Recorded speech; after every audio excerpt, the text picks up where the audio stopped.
Let's dive right into the first segment on establishing motivations that matter.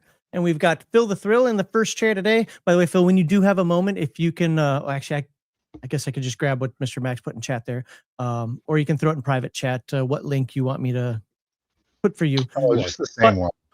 But with that, who are you? What content do you create? And what is your tabletop RPG experience? Hi, my name's Phil the Thrill. I am I'm half of a team with me and Mr. Max Boivin of Off the Rails Role Playing, and we make a fortnightly, every other week video where we called As Long as Everyone's Having Fun. We got one coming up. It's going to be delayed till Sunday because I got to go to a wedding, but should be great. Check it out. We're going to be interviewing Guy Sklanders from How to Be a Great GM. Oh, he was the first person I heard about. First of all, I've got a video that attacks him pretty heavily. But he was what's that? No, I wasn't wrong. That dude's Whatever you said. He was wrong. And my video proves that. But with that said, no, he was also the first one that I saw that started talking about YouTube, saying, "Well, YouTube's shutting down Dungeon Tubers." They basically told me I got to shut down my channel. He was the guy that kind of started that. I remember that. Yeah. That was horrible because, look, I disagree with the guy on probably 70% of what he says, but it's still great information that he was putting out there, and I thought he was a benefit to the hobby. So, so the fact that was happening to him was. I disagree with you on that. What's that? I 100% disagree with you. I think Guy Sklanders is a great content creator, and he gives a lot of really good advice. Okay, well, we'll have that for a different panel because you will never convince me of that. Now, with all that said, so when starting a campaign, how do you help players create motivations and goals that genuinely influence play instead of fading into the background? Okay, so I advocate for a very hands-off sort of GM style. It focuses on players' ambitions and goals and motivation, or I should say character motivations and goals being the main driver of the story.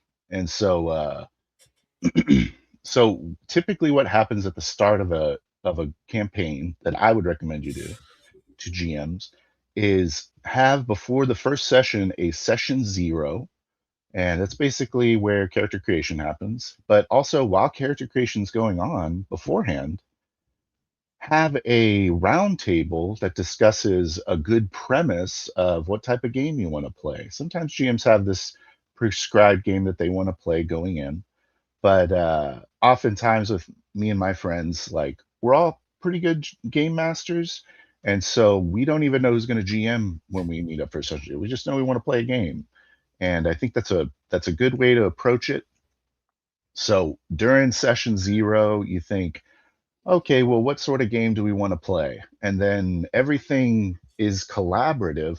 So it ends up weaving in these motivations and goals during creation. And it becomes this keystone part of the whole game. And something that I've been talking about recently is this idea of character or player motivation and interest as this sort of resource that makes good games. And I think that if you get your players invested in your game by making them a part of determining what the narrative is going to be about, like an integral part, if not the main part, then you're going to end up with a better game because your players are more interested.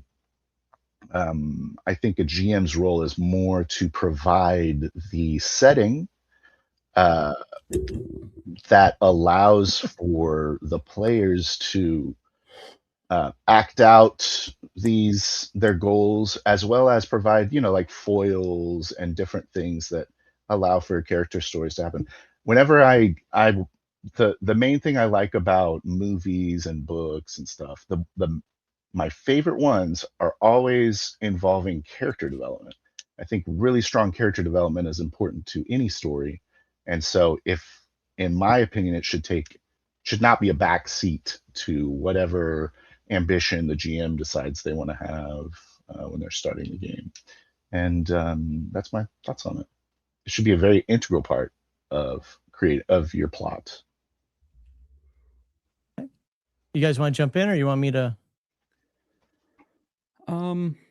I honestly think that character motivations, you are right that, they go to it starts with session 0.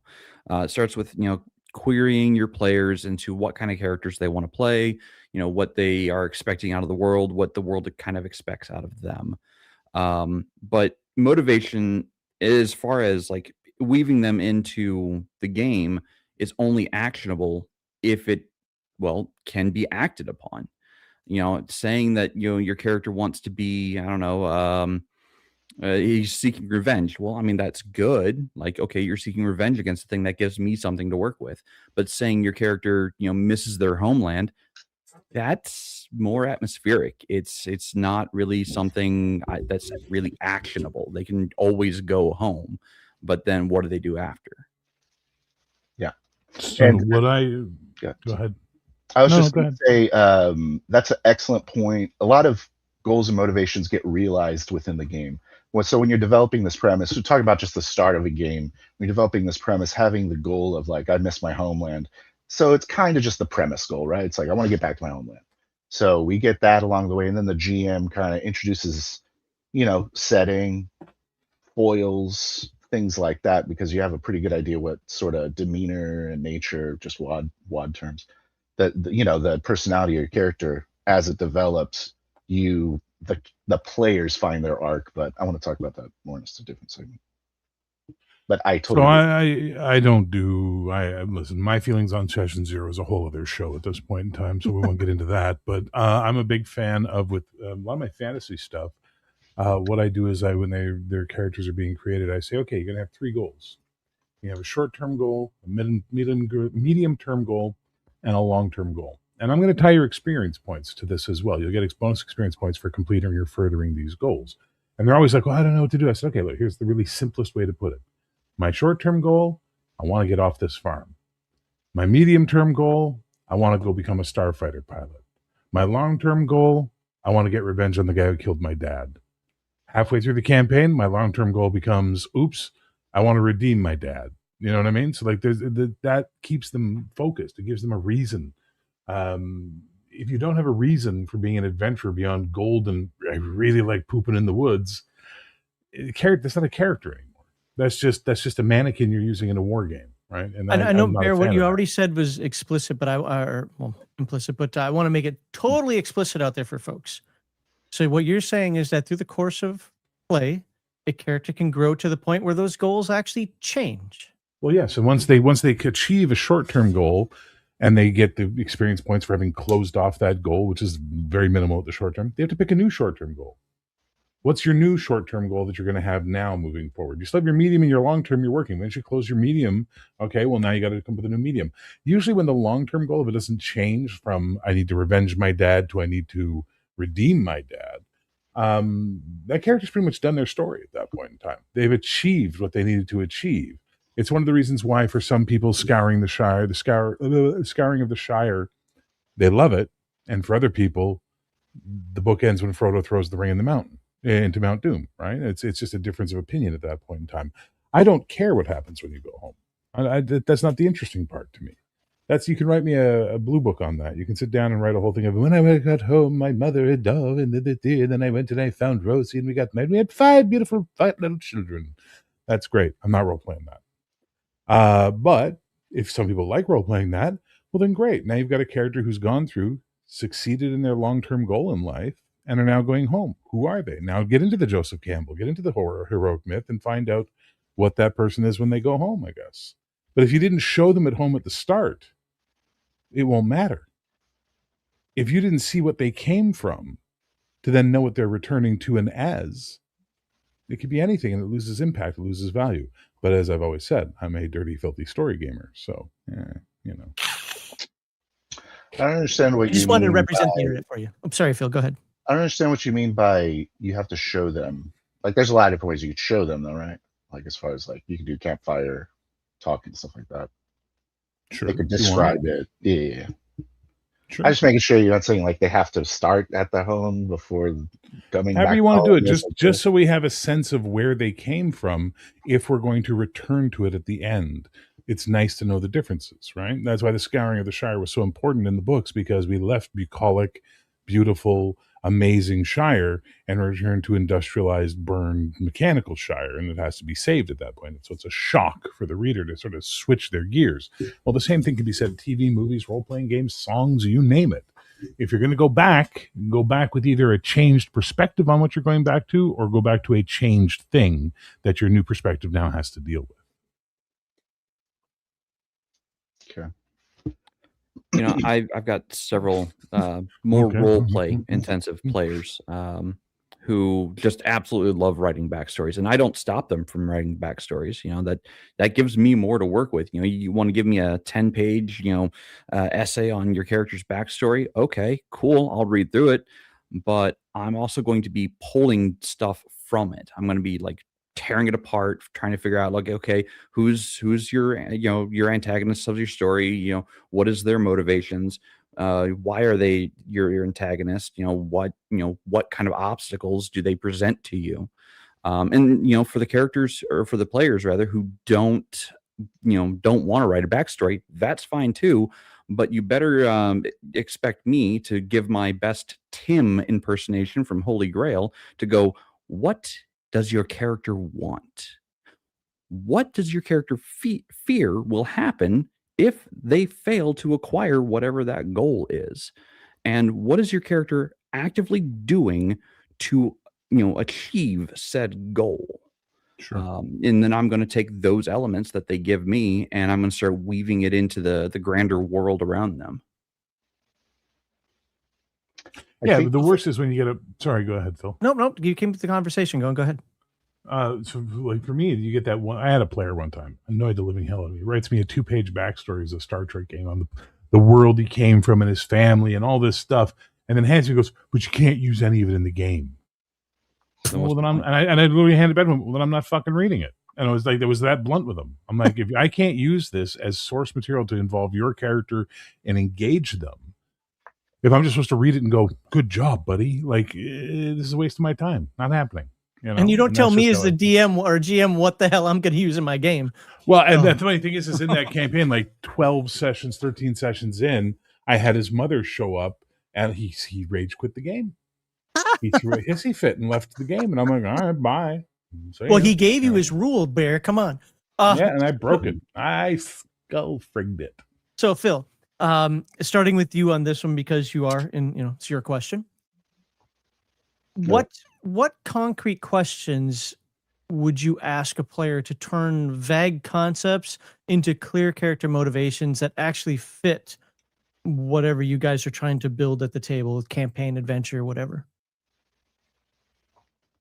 I don't think that there is a lot of absolutes when it comes to this sort of organic creative process. I would ask a lot of leading questions to try to get more details. I don't want a very involved backstory either. I think that that's a mistake, because you want to have, going into the game, a sort of ability for the characters or the players to figure out what is the arc of their character. So if they are, and I think it's best for players, because most of this, honestly, GMs, most of this is you need to let the players, you need a good player. And but what I would say is have a very low resolution sort of idea what your character is, and then players should be, that what I like to do is adopt this kind of like stereotype on my characters when I'm when I'm a player character, and then as I'm stumbling through the world, like it just kind of comes to you. It's like, okay, well, my character is afraid of this, or my character is greedy, or my character has morals. It just like sort of organically happens. So I'd encourage when you're in that session 0, since that's what I want to mostly focus on in this segment. When you're in that session 0, I would say leave it sort of a blank slate, but provide those hooks for a player to think, it's like, oh, that would be kind of a cool thing for my character to focus on, or that leave these doors open for the player to latch onto a door. I don't know, but I don't have specific questions. So like, Okay, well, let me follow up the follow-up then. So Okay, how would you, or would you, I mean, maybe the answer is you just wouldn't. How would you push back when a player just offers some flat or passive, like, I just want some gold, or he just likes to wander around? if they are not engaged in, I try to get them engaged more in the creative process while we're making up the premise, and then usually that makes someone excited to actually be involved in the game. People should be excited to be involved in the game, and so if they're just talking to me about this, like we kind of had that happen a little bit with our Horizon game. Like Uriah decided he wanted to be some like animatronic like Chuck E. Cheese Western robot, and then we like workshopped this cool backstory with him. So I guess in that case, like we kind of like tried to pull the premise out of him, and but he was into it. Like people should want to be creative if they're at a role-playing game. If they're not wanting to be creative, then they probably would just prefer to play some sort of tactical board game, which role-playing games can all, or role-playing game products can do. But if you want to play a role-playing game, then you should be excited to be creative and imaginative. Okay, then let me flip the script, and then I'll let everybody else jump in on these three. Let's go the other. So where does the imagination say go too far? When somebody being a little too creative, and you're like, whoa, you got to slow your roll a little bit there. Are you flipping it on me, or are you asking? Yeah. That's Okay. Basically, just what Jade was saying. When you get your backstories too long, you start really getting into it. Once you start getting very high resolution, or like a very high amount of detail in your character, then it becomes harder to play. Like you need to enable the player to find the arc that they want to play by having like a lot of options available to them. So if they get really specific with their details, then it bogs you down. It does what it we I got this term. We use this term called mental load, and so like the more stuff you have to think about while you're playing, the harder it is to role play. So like if I have to always think about this and this and this, then it's harder for me to be immersed and have that immersive role player. The diegetic. Someone taught me that word. I forgot the word. Diegetic. yeah, I got you. Is that it? Diagenic. I think there's an N. Yeah, it's diagenic. That's it. I know diegetic think. is a word. Yeah, Is it the word he's looking for? That's the question. It's a good question. I don't know what word I'm looking for. I thought it had to do with like verisimilitude, but let me look it up right now. Relating to artistic elements that are perceived as existing in the world depicted in narrative work. Yeah, I use the word verisimilitude, but diegetic means diegetic immersion. I was taught that. Yeah, diagenesis refers to physical and chemical biological changes. Never mind. That too. Let's English. I know, right? All right, so I gave him 3 follow-ups, guys. If if you guys want to attack those as well, go ahead. In terms of what I asked is what would you do? You have any particular questions or whatever that you ask during session 0? Would you push back, or how would you push back? And somebody who's just like blankly, I want the girls. I was running a game one time, Goyles. And they were starting characters, and one of the players hands me in the backstory of how his hobbit got to the meeting part, and he had picked his origin point as somewhere like hundreds and hundreds and hundreds of miles away, and I'm like, no. And he's like, what do you mean no? And I went, you're a starting character. For you to have gone from there to there to there to there to there to there to there to there, that's like a whole campaign worth of travel, brother. Like, no. Be from here. It's closer to the starting point. You can have one little event happen before you got there. If the most interesting part of the character is written before the character starts playing, what's the point? I don't know. I've had several players who make like multi-page backstories about where their character comes from, who they are as a person before the campaign starts. And I'm like, okay, well, here's I give them the setting first, and let them think over what the setting is. And I'm like, this is the starting point of the world. Like, this is where the game starts from. I don't care how your character gets there. That's up to you. And, however they get there, that's, they get there. That's where the starts at. Whatever you want to make between, your point A and my point A, fine, whatever. And I'll read it, and sometimes I'll find a lot of really useful nuggets in there. And those nuggets, I try to give permanence to the world. Like, I have a campaign world. I've got, my own world that I've built. And yes, that is mine. And, I do allow players to make changes, minor changes to the world, not necessarily geographical changes, and, unless they achieve apotheosis of some kind. But minor changes to like where, like city names, important people, whatever, that doesn't bother me.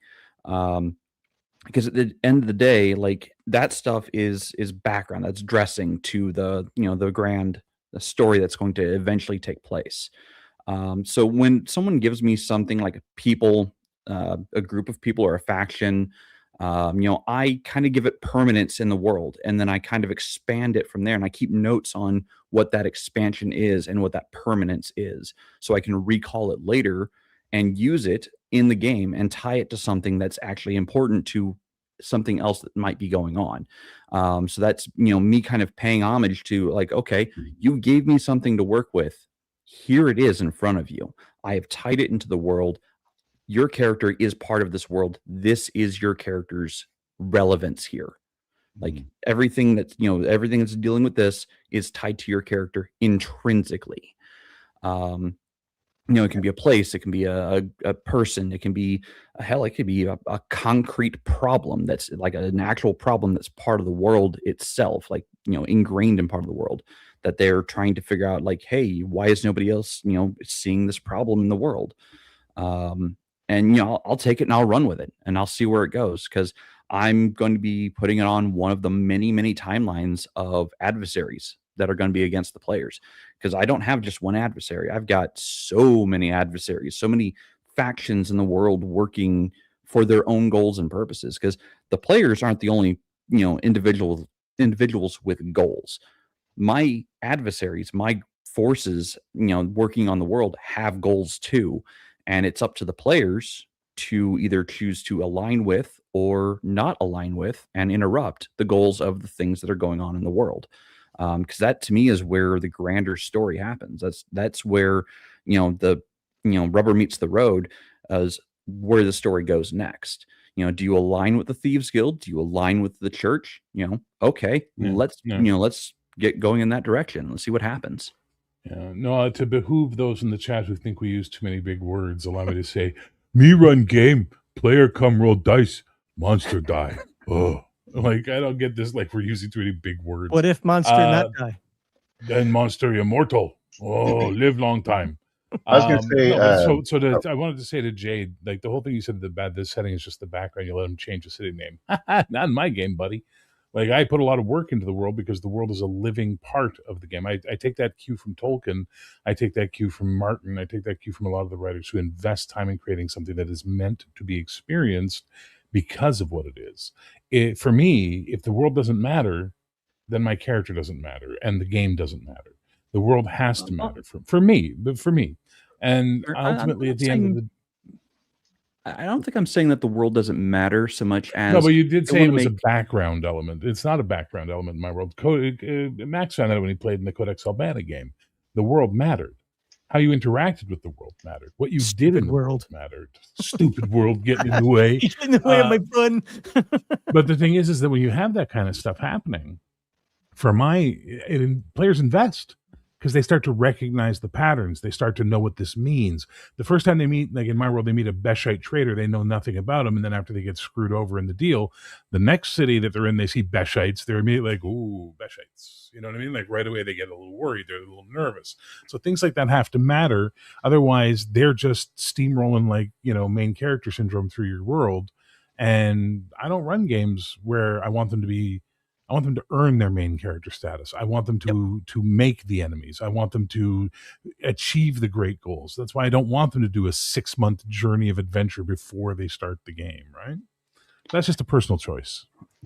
Maybe I think- I misspoke. Oh, go ahead. I was going to say, I think the exact opposite of what Bear just said. So what you're saying about like the characters exist and then they create the world. That's what the Session Zero is all about. You create the world with the players, and then the characters are like attaching themselves to these different sections of the world. And so you're co-creating all this stuff with your player characters. They're already highly integrated into the world.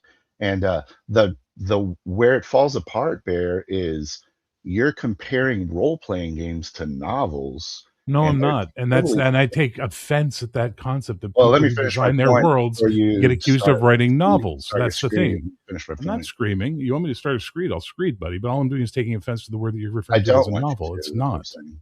It's not a So- novel.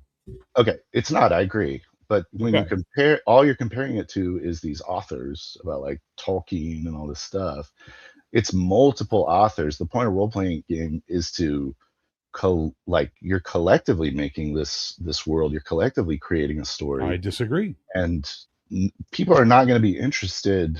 In my opinion, I don't think people are interested when you spoon feed them a world that they have no control over. That And yet, amazingly, people They- come they- and play they my can't do games it. and have fun. So clearly, Well, not everyone that's plays the fine. same way or agrees the same way, Phil. And that's Yeah, the point. I guess That's I'm why I in the middle ground. repeatedly kept saying, for me. So it's made clear that I'm not saying this is everyone's style or everyone's taste. This is what I do. This is So- how I play games. That's all. Again, I think I may have misspoke earlier. It's not that that it's just background dressing. At the very beginning of the game, it's background dressing. It's because it's not necessarily where the game begins. It's not that I'm not going to give whatever they made, city, place, permanence. I am going to give it permanence. It's going to have a home in the world. Like, they are going to leave a mark on my world map. I'm okay with that. Sure.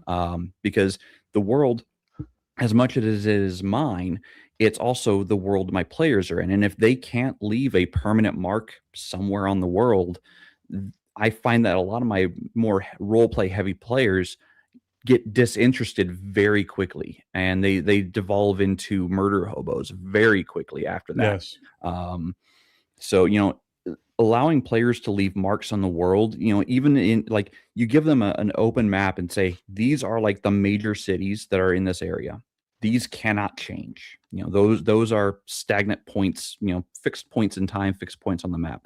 Anything in between, have at. Make a mark, name it. Give it Well, permanence. I don't understand why a GM has to control the world. Like, what is the goal? What is the drive for a GM to have 100% iron grip on every aspect of the world? Like, what is the appeal of that? I don't get it. What is the appeal of the other or the opposite? The chaos of letting the players do whatever they want and change your world while you do it. Why Because bother then making you a have world? a collaborative, creative exercise, and that's There are way- other ways to do collaboration that don't involve them having to do the world building. Their actions are their collaboration, and how they change the world from their adventures and their actions in the world are how they collaboratively change the world. That's true. So But I think Why? this has to do Why more can't with you collaboratively create the world? I don't understand why. Because I play campaigns. I don't do 3 sessions. I mean, I tried to actually be in a Sandbox. world for a while. sandbox is definitely a way to play. It's not really an argument. But setting wise, so I have a world and it is a setting. There are themes in that world, and there are moving parts in that world already. And it helps me build scenarios faster to have moving parts already in motion that the players can then interact with and get involved with. Without those moving parts already in the world, that's the game master control aspect. It's I'm the one operating the machinery that's moving. The players are the cogs that may not fit into that machinery and might bind it up or break it or make it run better. Who knows? I And 100% that's- agree. I 100% agree with that, Jade. Mhm. Like, you should for sure have mechanisms in your premise, like rolling, I 100% agree with that. But it seems like people have an issue with like very small like things that make sense in the context that have no real impact on whatever machinations, whatever plans the GM decided to have for whatever reason. It's like there's this real and maybe we're getting off topic here, but it seems like there's a lot of resistance to just allowing a player to like make up a town that in a No, vast but there's nothing. continent No, or but there's something. Like, nothing wrong with so making up weird. a town. It's when the player decides that they have the Okay, right to it's rename weird. the capital, or the elves are like this in this world. No, they're Oh, not. okay. And I I don't think told you you what should. elves were like. I don't think That's you the should be thing I'm able to talking about. rename anything that's already been established. Right, and Right. that's what I'm saying is like the GM's job is to build the world, to provide the adventure, and to react to the players in a way that is not punitive, puts their actions first within the context of the world they are playing in. It is the players' onus to show up, be prepared, know what their characters can do, and engage with that world and the adventure. Good, bad, ugly, whatever they want to do, that's their job. And it's very simple like that. That's the thing. The problem is we get into these power struggles over engagement theory and over who's in charge of what, and it's absolutely silly at the end of the day because we're playing a game of make believe, and we should be able to just have fun. So if you're at your table, if you guys have fun doing collaborative world building together, Mazel tov. That's what you like to do. I did it. I ran Beyond the Wall for a couple of years.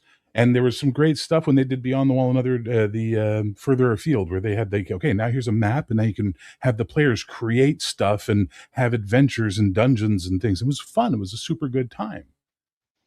Didn't hate it, but I also like what I do too. That's all I'm saying.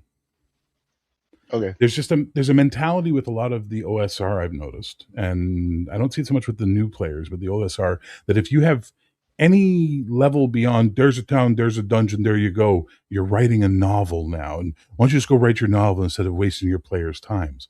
Well, maybe you don't like that as a player, not you, Swillyville, but the generic you. If you don't like that as a player, then don't go to a game like that. But there are people who do enjoy playing in more story game type settings where they feel they're attached to a larger setting, a larger history, a larger series of events and things like that. And they like that their characters get to interact with it and change it through their actions. So that's their thing. There's no one right way. There's never going to be one right way. Kind of segueing back to the concept of motivation, like character motivation. Sure. I feel like if your character's motivations don't have some kind of anchoring to any of the machinations or moving parts in the world, they're going to fade, and they're going to fade very quickly after the start of the game. They're going to likely not matter as much if they don't have some kind of permanence. And I'm not talking like broad motivations, like, oh, I want justice. That's too broad. A better motivation would be, tying it to a faction. Like, I want to expose the Silver Compact for selling refugees into slavery. Okay, Sure. That's actionable. I can work with that. And you've given me something, a group of people or a thing in the world that I can now use, and I can make that a huge driving force for a lot of different scenarios. That gives me more tools, more knobs, levers, and whatnot, and dials to push and move. Sure. And all sorts of things to get things moving in a direction that you the player created, and I can make pressures against that player character. Yeah, and there's nothing wrong with I don't think that there's, just so we're clear, I am advocating for my style. If you have people that like to play in your game the way you play, I really don't care. No, and that's It's the way no it different. should be, right? We should not be caring about how other people run their games at the end of the day. What we should be talking about is the ways in which we run our games and how we inspire our players and how we make sure campaigns are going on and things like that. One true wayism doesn't work. It has never worked. It will never work. And that's just the nature of the beast, because someone else will come along and say, well, I like this instead. But as long as your players are engaging and they're motivated to be in the game and they're motivated to interact with it, then that's good. No matter how you're getting to that point in the game, no matter what brings you to that part of the table, that's the key, is getting them engaged, getting them motivated, and getting them to interact. Sure, you can do simple things. You can go say, hey, Jade, your character knows Phil's character. You two go aside and figure out how you know it. And then now you've got those two buddied up in the game. And now, so if you got the player you're saying earlier, the guy who just wanders around and wants to kill monsters and I want to get gold. That's all I'm here for. Great. I'm going to put him with Phil because I know Phil's an amazing role player. So Phil, you and Steve's character are going to have a connection in your past, which is why you two know each other.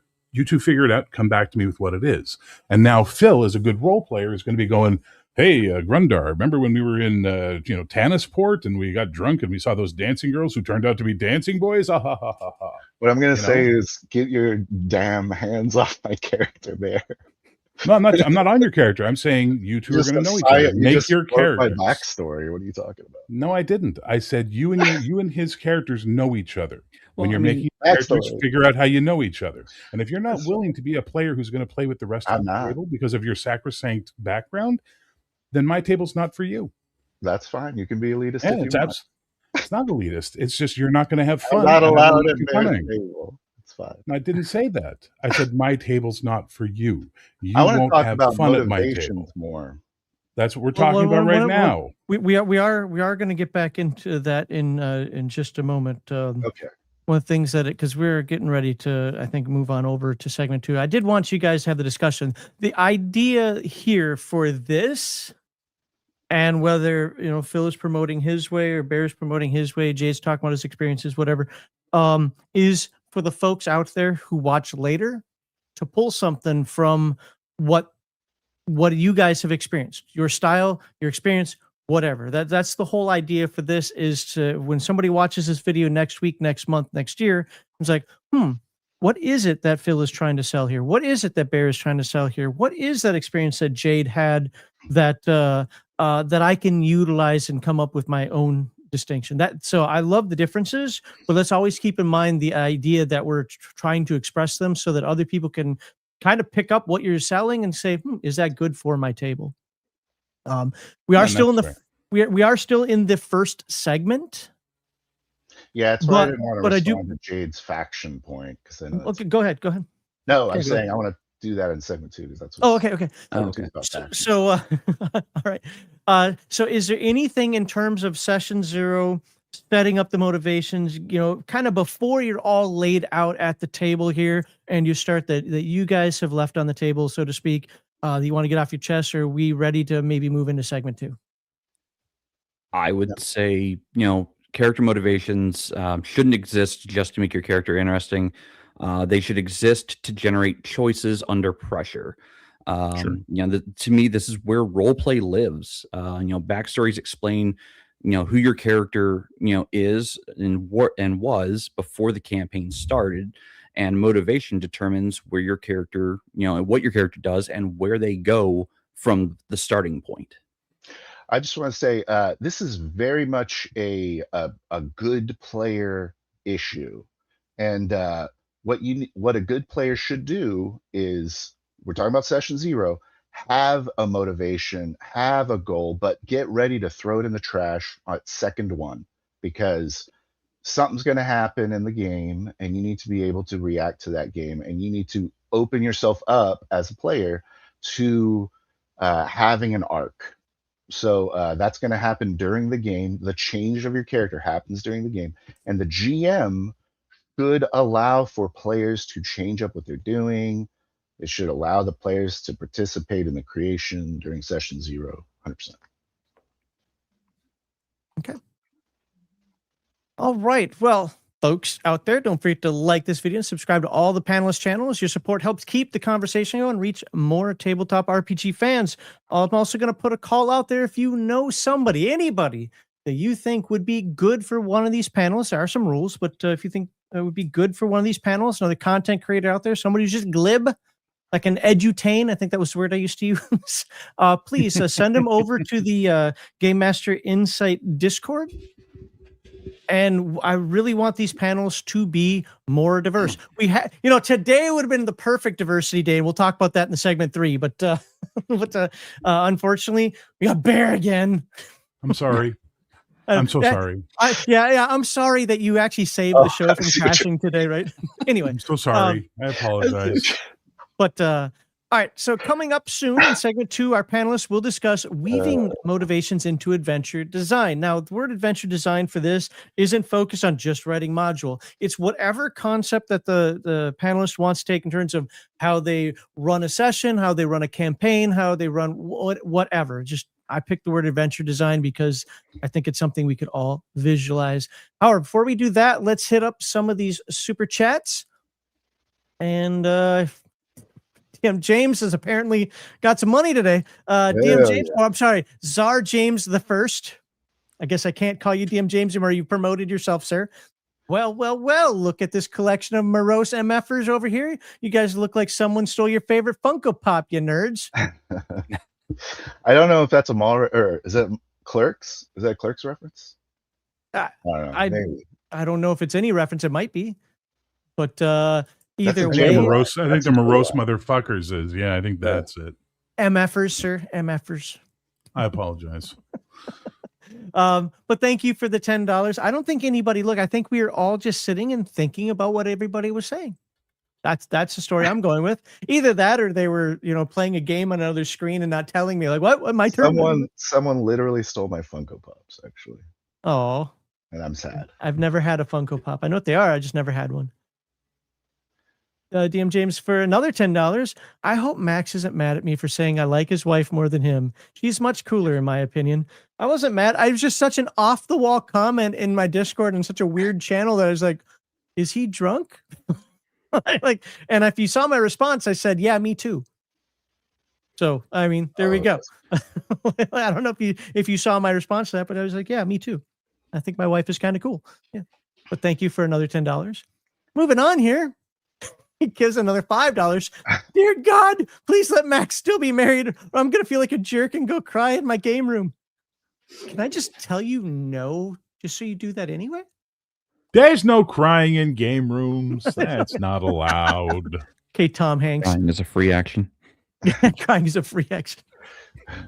And usually a reaction, which is really even weirder. And then we have you're trying so hard and going so far, but in the end, it doesn't even matter. I don't know who that was to this time. He's drunk super chatting for sure. Hey, you know what? You need to get drunk more often, sir. Yeah. no, yeah, DMJ, seriously, I appreciate that. I know we haven't talked a lot recently. I've just been kind of hermiting myself. That is, talk to anybody who does speak to me on occasion behind the scenes. I'm not doing anything against or for anybody. I'm just kind of keeping to myself as it is, but it's good to hear from you. I'm glad you're here. And I look forward to, you now have an access to the members only section again. So there we go. Thank you very much. Do you remember chat? Did he do a member chat? Do you get that when you sign up? No, I don't think so. Well, I mean, I see the names in green at that point. So anyway, I try to bring up as much as I can, but we do have to move on at some point here. So we're going to do that now. So now we're going to jump into segment 2 where Jade is our prime. No, that sounds like favoritism. Well, Jade, you're getting the damn question. See, now dang it, Bear. You got me cursing. I'm blaming him, even though it's not his fault. So who are you? I accept no responsibility for your potty mouth. Yeah, I had a supervisor when I was in the Air Force that kept saying that when I'd talk. Potty mouth. Sorry, Sergeant Doss. Anyway, Jade, who are you? What content do you create? And what is your tabletop RPG experience?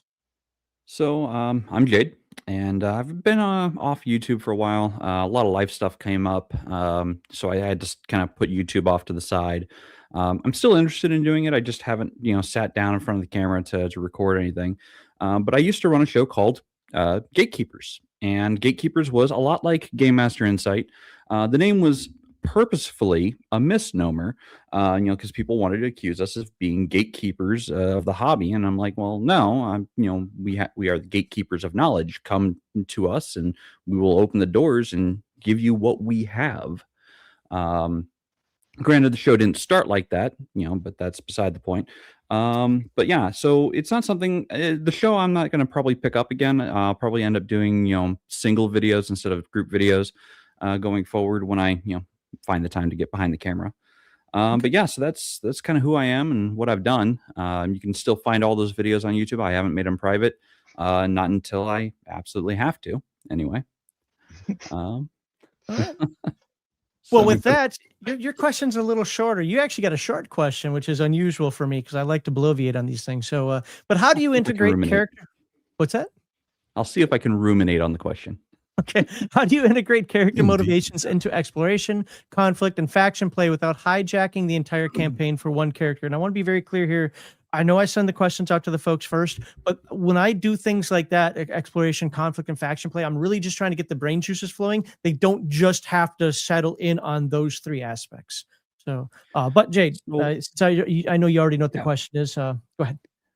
Yeah, so generally, when I'm designing adventures or scenarios, I'm typically designing like one session in advance at most. I don't try to plan too far ahead because my players are going to inevitably do something that's going to change the direction I'm going. It's just bound to happen. Roll with it. But anyway, so what I'm doing is I'm taking their motivations, their anchoring points in the world, be it a faction, a person, a place, a thing, and I'm adding it to the things that are already in motion. Other factions, other nations, other forces that are already in the world, and even intelligent threats. And I'm connecting my players' like backstories or elements of motivation to those things, and creating relationships between them and other people, places, things. And it's not that I'm inventing new plot points for the characters. They've already made the plot points. I'm just, making them move along a kind of a rough track, so to say, of causality. And then when it pops up again, they're like, oh, hey, I know what that is. That's tied to, my history. That's tied to my motivation. I need to go figure out what's going on with that right now. So the players are going to, their characters are going to be like, I don't know why that's here now, but can we go deal with that? Because it's going to force a decision at the table for all the players to go interact with this thing that either A is theirs or B is not theirs, and they're going to find out more about the world and its moving parts when they go interact with it. If they choose not to interact with it, well, I did my part and I move the camera on to the next person, onto the next thing. Okay. You want to go next there, Bear? Well, no, it's I agree with him. once he's done, it's a conversation. You guys just I handle it how agree with you him. want. I agree with everything he just said. Right on. I would well, there we say that the first of all, what's causality mean? Just to get the big word. So, causality. Yeah, what do you mean by that? So It's like causality achieved is causality, what do you basically cause and effect. Something has been moved. There is now a force. Newton's laws of motion. Let's move it to that direction. say? Thank you. When an object is interacted with, it has an equal and opposite reaction, right? This is common science. I have the same kind of thing with causality in the world. It's when something happens to this object, more stuff happens down the line. It's an object that has been interacted with, and it is therefore causing additional chain reactions further out. It's a ripple effect, is what the causality is. I got you. So it kind of like shines up one of those details you provided and like makes Right. it more bold. Okay, Mhm. I got it. Okay, so what I would say is this is my recommendation. All right. For when the GM shouldn't be hijacking the game away from their players. Let me try to expand on that a little bit. So by allowing the players, especially, so I'm a firm believer in a 3-act structure. I think that all stories kind of fall into that, and I think they accidentally fall into it typically, especially in role-playing games. And so during that first act, when you're introducing all these player characters as the main characters of your story, and then you're introducing the setting, and then you get up to that point where it's like inciting incident, like start of Act 2. All that stuff that was them introducing themselves and all that junk, that's going to flavor that inciting incident. So literally, the story is about their goals and ambitions and what they're interested in, as well as whatever premise you guys agreed to beforehand. I noticed that you said something, Jade, this idea, and I've heard this idea before about the idea of like this is this player's episode or this player's hook, character hook. And I've heard that idea a lot. And I think that that is a very common tactic I've heard about. And I call that interest farming. So like if your players are interested, then they will interact with the plot and interact with the world. I think that you can more easily keep interest if the entire story is that player's goal and is tied to those players, the combination of those players' goals and their backstories and stuff. Ideally, there's some sort of link between them. And so if you can do that, it's like the whole thing is the player hook. The whole thing is generating that interest. And so that's what I would encourage you to do as GMs, folks at home. That's it. I would say 6 degrees of separation would come into this very well. Okay. While the motivation of, like, let's say character A, let's call him Garthros. I've got a player who's playing a character named Garthros, so I'm going to use that. His goal is somehow tied to this MacGuffin.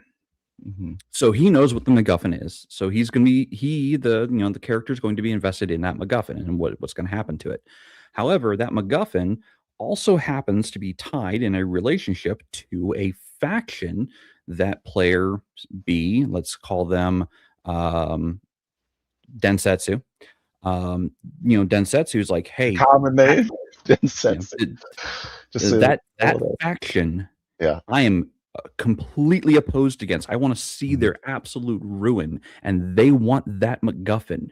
What can I do to either acquire that MacGuffin or prevent it from falling into their hands? So now that player's character is now invested in going, that MacGuffin must stay within my line of sight, even though the MacGuffin is tied to the first character. If you build these 6 degrees of separation elements or these relationships between the characters' motivations and their anchoring points, it's going to generate interest among the different characters, but from different points of view. And that's where friction can build story between players or between the characters, because a lot of times story is friction. It's what happens because there's not so much a blending of gears, but a force that says, no, these two objects cannot go together. It's oil and water, but you're gonna have to figure out a way to get past that. And that's going to cause players to make choices. Yeah. Oftentimes the friction is the players as for antagonists. That's a great way to kind of create a story. But I would just say, lots of stories have MacGuffins. Lots of stories have these hidden cults or whatever. And so like during that Act 1 situation, that session 0, you're getting all this information. It's not like inventing a MacGuffin had to have been done already. It is a very like, this is the thing that is going to solve that problem. It's like, and then you can create that cult that's tied to the player. Like all of that stuff leads up to that Act 1 inciting incident, which is where I think the first time the GM should get like really proactive and like start to do something hard outside of like introduce setting and stuff like that. But the first time they should like throw a rock at a player. You know what I mean? Like, hey, mob of orcs at your face. You know what I'm saying? So I don't know. I subscribe to the Neil Gaiman style, which is it's like planning a vacation. I know where I want to go. I know what I want to see, but how I'm getting there is the player's choice. How those events will happen. If they skip one, they go another direction, that event's still happening, and it may come back to haunt them later in another way. This idea, so there's this mentality that what I do or the people who run games like I do, that we're writing the campaign in advance or we're telling a novel or whatever. Maybe I'm listening to you guys use act structures and I'm like, oh, I'm back in script writing school all inciting incidents. It's all, this is the basis of the thing. It's the lingua franca of what we're talking about, which is, it is ultimately storytelling, collaborative storytelling, but it is still storytelling. So my job as the GM is to make sure that there are events and things for them to interact with. There are moments of panic, the dragon, the goblin city, whatever it is. Those are just stops on the journey to defeat the Dark Lord. How we get to those stops is always going to be up to the players. It's always going to be based on their decisions. And I will purposely put NPCs that give them bad advice in there so that they eventually learn an NPC is not the voice of God. It's a character that has their own motivations and their own reasons for existing, and they will do their own thing. And that's, the way it has to be for me, for my games, right? So basically, I would really appreciate you stop using my name, Captain Conway, right now. I'd appreciate that. It's actually rude. no, let me step in as the host. I was going to type that earlier, but it stopped. There are some people who do it with me as well. Yeah, we have names on here for a reason, whether the person wants to be identified personally or not. But go with the name that's on the screen here, please. So anyway, that aside, players are going to make the decisions they're going to make. They're going to go where they're going to go. They might miss the entire idea of like, oh, I wanted to have this really cool adventure with an ogre over here. You don't have to quantum ogre them. You just go, okay, well, they went this way. What's over here? What's over here that they're going to interview with? That ogre is still going to go destroy the village that they're heading towards. And because they weren't there to stop the ogre from doing so, the ogre is going to be a little more unfettered now, and that's fine. They'll have to deal with the consequences of that. That's fine. One of the best adventures ever written for 3rd edition D&D is Red Hand of Doom. And Red Hand of Doom has tons of things like that in it. If they go here, this thing is still happening over there, and and if they have to run into it or later on at this one bridge battle, it'll determine how many things are left for them at that point in time to face. Will they have more hobgoblins, less hobgoblins, et cetera, et cetera, et cetera. And that's fine. That's what it is. It's gaming. It's having fun. It's doing stuff. The player's agency comes from their actions. So I would just say I find the fun, and this feels like we're going off motivations again, but GMing styles. I would say that my version of fun for GMing is very much trying to be immersed as well as the character, like immersed as well. It's this thing I'm chasing. So my version is something I am discovering the world as the players are discovering it. And that's how I enjoy, and that's how I enjoy my time as a GM. So I don't have those things going on. There is, those guys. So I have to think about, okay, what does this guy do?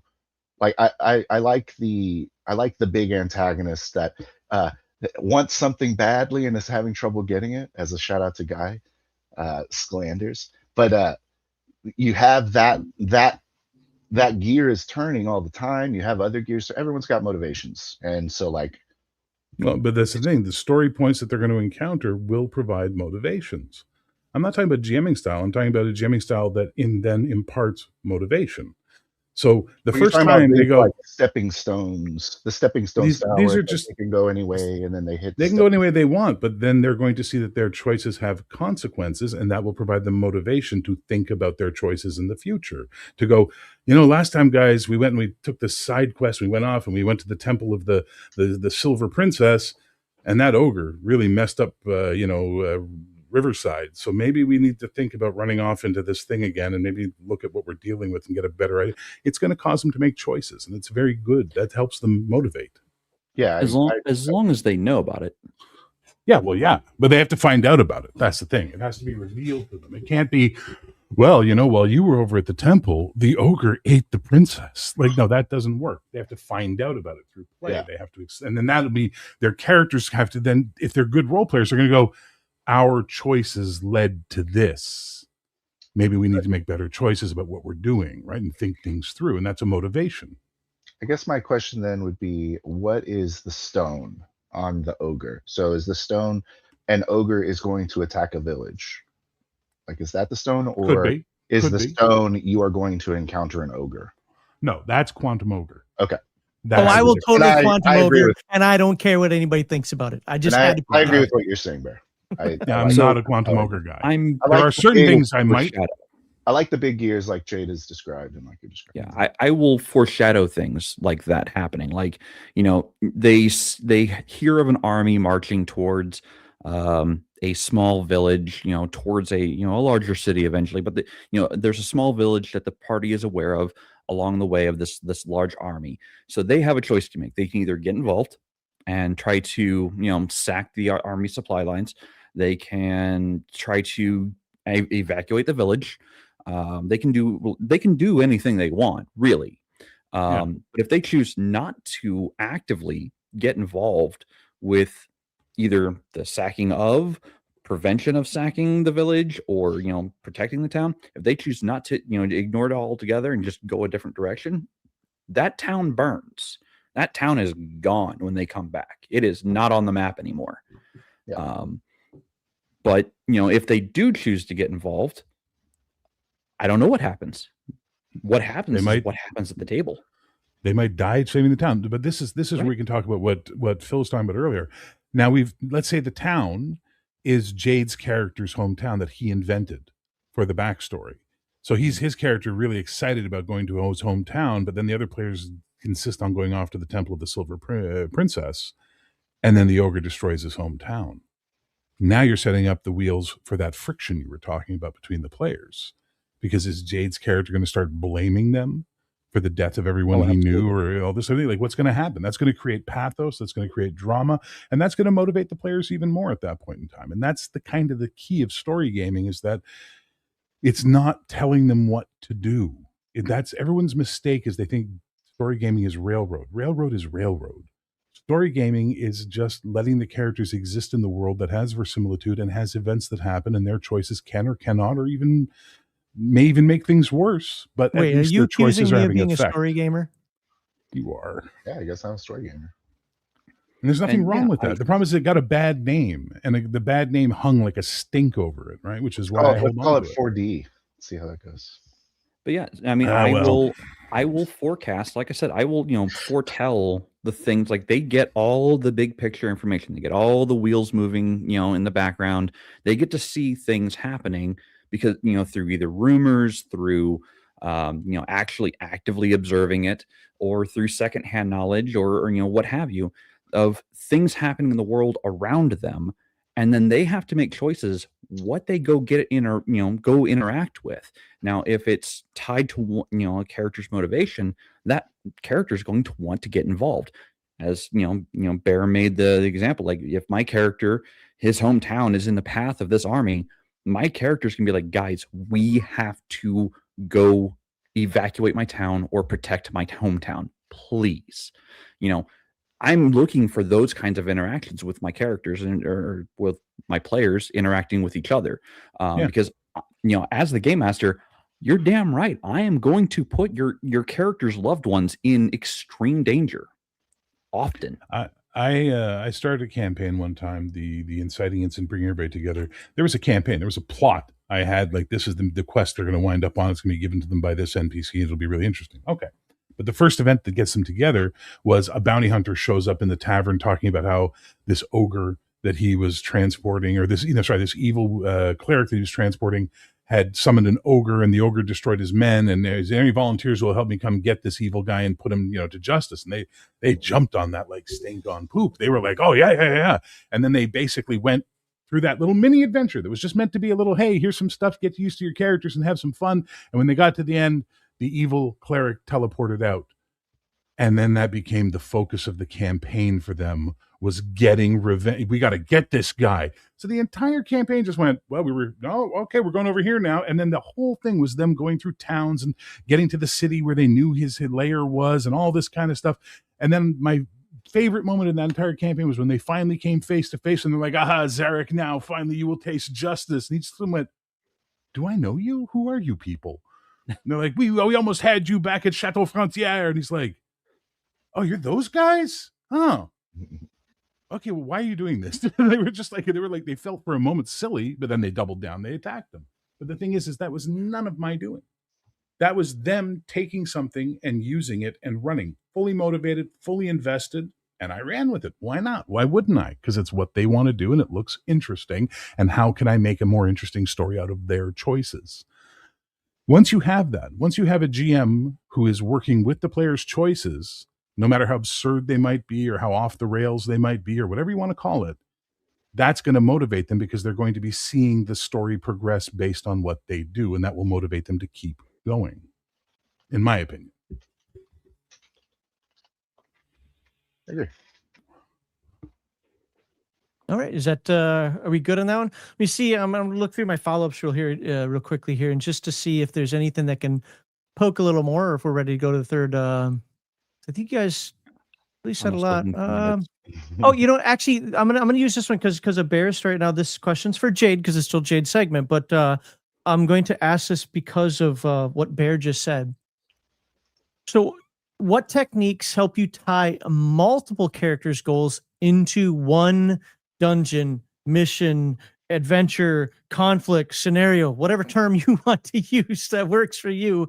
So each player finds some reason to care about the same situation. Bear's example, I thought, was a real good one right there. But what are either other techniques, or what techniques have you used, Jade? Yeah, so I have tied it to, personal objects, MacGuffins. I've tied it to people, NPCs in the world that are important to specific characters. I've tied it to factions that are, hunting one of the characters. So I'm trying to put in a reason for everyone to want to go do something. Now, it doesn't have to be the same thing. It's great if it is. If it's not, if the group wants to do the one great sin of splitting the party, I'm going to let them. And then those consequences are going to bear out because, I'm a big believer in your actions have consequences, whether through direct means or indirect means. If you choose not to act, that's a consequence. If you choose to act, well, the consequence could be that you succeed. Who knows?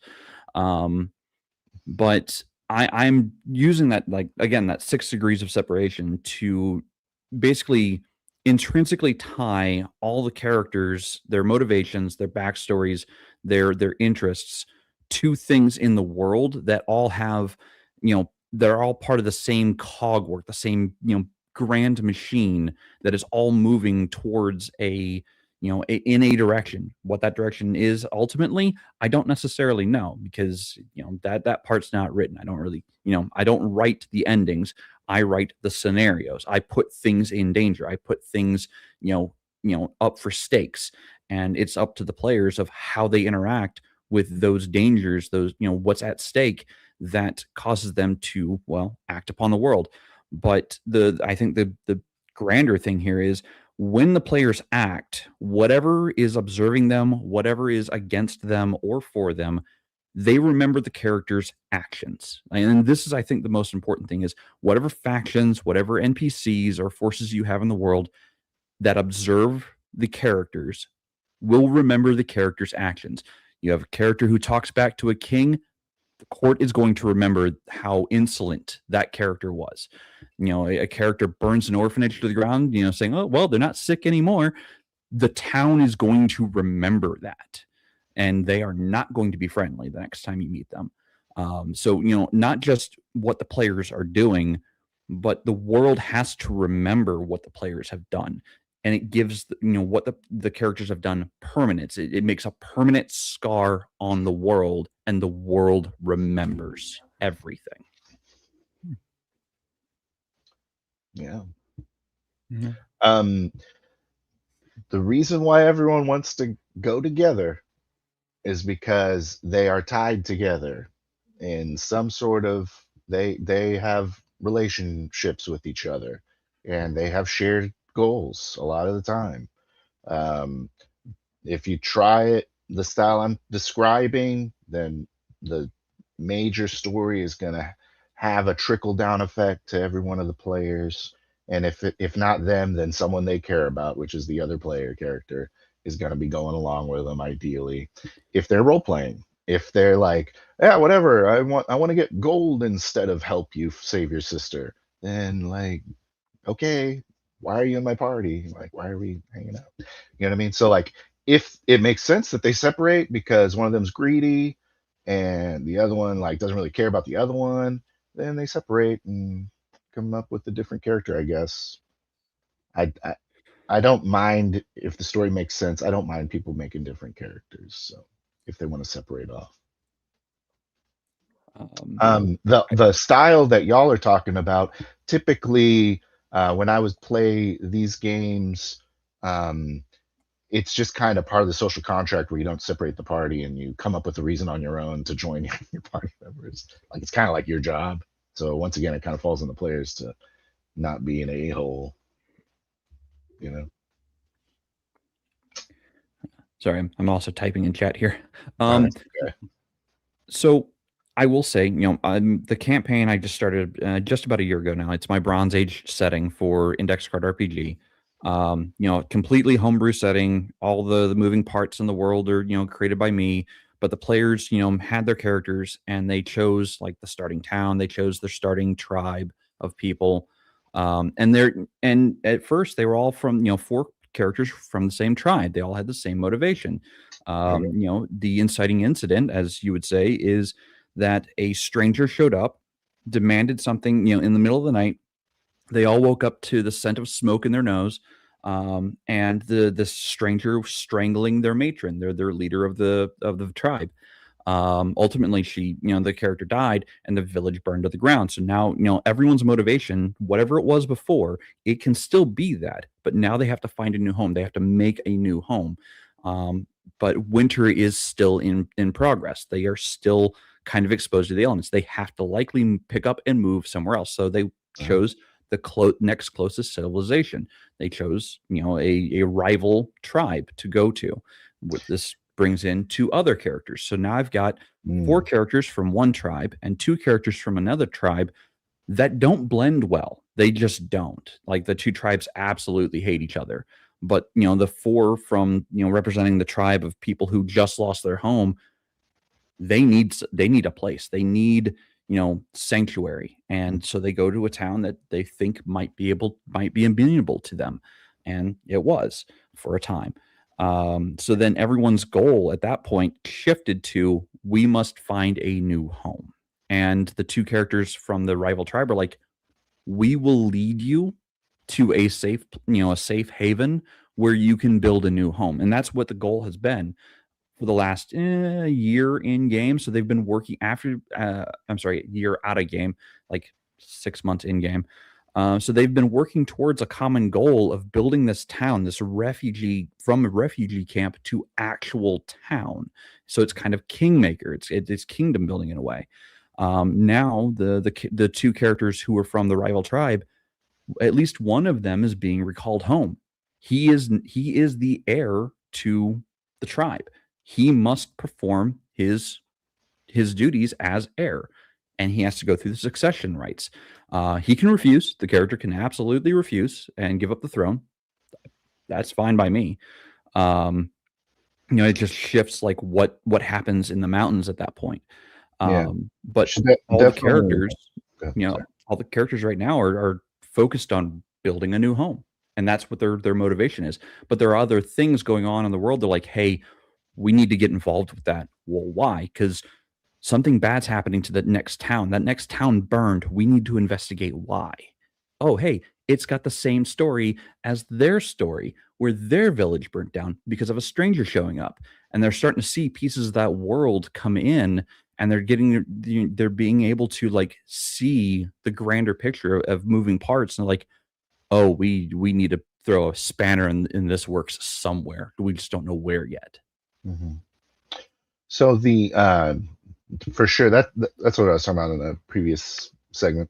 Like, you should be willing to just throw your goal away as a character, as a player. Lots of these issues are player character issues. So I would say, ideally in that situation, you got the 4 and the 2. Like, this is like an NPC trick that I do too. Like the NPCs, courtesy of Guy Slanders, by the way, the NPCs need to have 2 of 3 things. Good NPCs, they can't have all 3, but you have to be useful, cool, or eager. So it has to be 2 of those 3 things, right? And so like player characters are all 3 though. So it should behoove the other player characters to keep the other 2 around and they should try to entice them to, you know what I'm saying? Like, because they need that player character. So it kind of falls on those player characters to have this interaction where they're like, okay, well, what if we pay you, or what if we give you, you know, some goodies? I don't know. What if I give you some jerky, buddy? And then they'll come along, and then, but yeah, there should be a conversation. If it doesn't make sense that they would hang out together, then make it make sense, or let them split off. It needs to make sense. That's very important in any role playing game. All right. Have we beat this mule to death here? Well, I will say to your point, the goals of the characters still haven't changed. The original goals of the characters haven't changed, and I have been using them. So I've got the two from the mountains, from the rival tribe. One wants to be a leader. He wants to be a chieftain. He's actively working towards that in the new town, but now he's going to have to likely either give up one of the two, his home or the town. To be a He might chieftain of still one have of some of the same goals, but you Right. burn down his house and choke out his mom. He's going to have some new goals. Well, Yeah. yes, and the goals are one changed character, the somewhat. one character who remains from the original four Mhm. absolutely wants his revenge. Yeah. But he also wants to be the first true blacksmith. He wants to figure out the secret of steel, the riddle of steel, because he Right. doesn't. No one in the world has steel. It's all Bronze Age still. So he wants to be the one to first crack the code to steel, and he's actively working towards that as well. That would be Just like kind of play a Riddle of Steel. that would be kind of like an arc, right? So like you Yeah, hit this like absolutely. super big conflict that causes this new like immediate short-term goal, and then like hey, we resolved that, we got a new village. You know, maybe I should start tinkering with this steel again. So it kind of like really opens up that arc. But anyways, Oh yeah. cool. I'm with you. All right. Well, I think we can get ready to move into the next segment here in just a moment. So don't forget to share the stream, tap the hype button, help us get this discussion trending. I know that if all of you hype this, probably still won't even be in the top 1,000, let alone 100. But hey, it'll be fun anyway to mash that hype button. And remember, if you know somebody you think would be good for a panel, whatever the topic is, I've got topics already for the entire year, although those can change. That's why they're not announced right now. But we're ready to go. We've got an entire year's worth of questions and comments and ideas and topics for everybody out there. So if you know somebody that'd be good for a panel, please talk to them, have them sign up on the Game Master Insight Discord, and sign up for something. In segment 3, our panelists will talk about paying off character arcs over time. So started with session 0 and getting into the game, talk about what to do during the game. Now we're going to talk about the ultimate payoff, if there even is one. Is there one? I don't know. So let's finish the segment with your super chats, some member comments, and then we will move on. So where did we end up here with DM James? Because he added more. There we go. We have this one. I'm a force for chaos in my games. I'm the avatar, and I demand human sacrifices. Nice. So, thank you, DM James. And unfortunately, he had to go get some fried chicken, and I cannot fault him for that one. No, sir. If you're having fun giving him human sacrifices, I'm not here to judge you. Yeah, but I think he's really doing it in his basement. As long as he's having fun. I think he might be literal on that one. Just saying. I don't know. I could be wrong. All right. I didn't actually start any member comments because most of them were reacting to other things that were going on in chat. You guys are having a really vigorous discussion. I do want to remind folks, I don't announce it anymore, but we do have the rules. One of the few rules that I'm very adamant about, we don't attack panelists and we don't attack other commenters. You can What's going on in chat? You can be aggressive against your ideas and so on and so forth. But the second you come out and say, I don't like such and such because he's a big fat poopy face, then I've got to They trolling me. I've got to let you know. Sorry, Bear. So- I disavow the That's troll. okay. It's okay, brother. I don't trust me. There's that old expression they say, gauge where the criticism is coming for before you decide how seriously you're going to take it. Yeah. Or hold on, I got this one. I haven't used this one ever. Your moves mean nothing. I've seen what makes you cheer. Thank you, Rick. I've been waiting to use that. I keep forgetting I have the stupid soundboard over here to put that one in there. Nice. All right. So with that, we are going to meet our third panelist, have our final question here, which asks about paying off character arcs over time. Now, I have to thank Bear. We almost canceled today's show. I had a last minute somebody back out. I didn't have enough backup panelists. I mean, to be fair, Jade is a backup panelist for today as well. So thank you, Jade. Thank you, Bear, for at the last second agreeing to pop on in here to have the show, because as was said earlier, I think there are some really good this is a really good topic, and I hope that people who listen to this get something out of this. So with that said, who are you? What content do you create? And what is your tabletop RPG? I hate this part of it all. I'm Bear, the Gen X GM. I run live plays in various systems. I write systems. I've published one game, one novel. I have a third one coming. It's taking forever, I know, but people were really happy when they saw the layout, so that bought us a little more grace with them. I'm the guy who always has Mr. Max Liao's back. If you need someone at the last minute, he knows I'm here unless I'm running a game or I'm sick or dead, which would make some of you happy. Well, Bear's like 7'12" and 1,200 pounds, built like an ogre and whatever else we're talking Whatever. before. I'm 5'9", and I'm just a wee little guy, and so I need the big man to cover my back. There you go. I'm 10 men tall. But no, I've been running and playing in games since '85, so I just hit my 40 years. Oh, now I got some cred.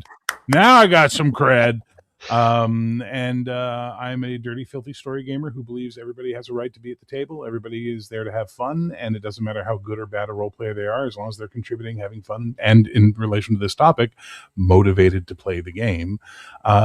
It's great, and let's all just have a good frickin' time, I know it seems to offend people that I feel this way, but what are you going to do? We'll talk later, because I've been attacked pretty heavily this week. One, for a choice that I made for next week, but also that I'm so middle of the ground that I apparently don't have a stance on anything. I'm like, have you heard me talk? But whatever. That's clown shoes, sir. That's clown shoes. Right, exactly. All right. So, Bear, close your eyes and imagine for just a moment. In your most successful long campaigns, what habits helped you deliver satisfying character payoffs without derailing the main arc? The best one ever. I started the campaign. The heroes came together. It was a superhero game. And the inciting incident was these two other heroes started fighting each other, and they were causing damage because their egos got out of whack, and the players defeated them and got them handed off to the cops. It was great. 5 years later, in real time, not game time, real play time of this campaign, they go to the final villain that's for the last year been really messing with them and screwing with their lives and all that, and they get to him, and they're expecting it to be this, Dr. Doom level type guy. It's the guy that they put in jail in the first session, who got out of jail and has now come for his revenge. And their faces and the way they felt, and they were like, afterwards when we were discussing it, they were like, man, that felt so good. Like, why? Because it was like a piece of our history came back to us, and then we got to wrap it up finally. And I'm like, well, there you go. And that's the good thing.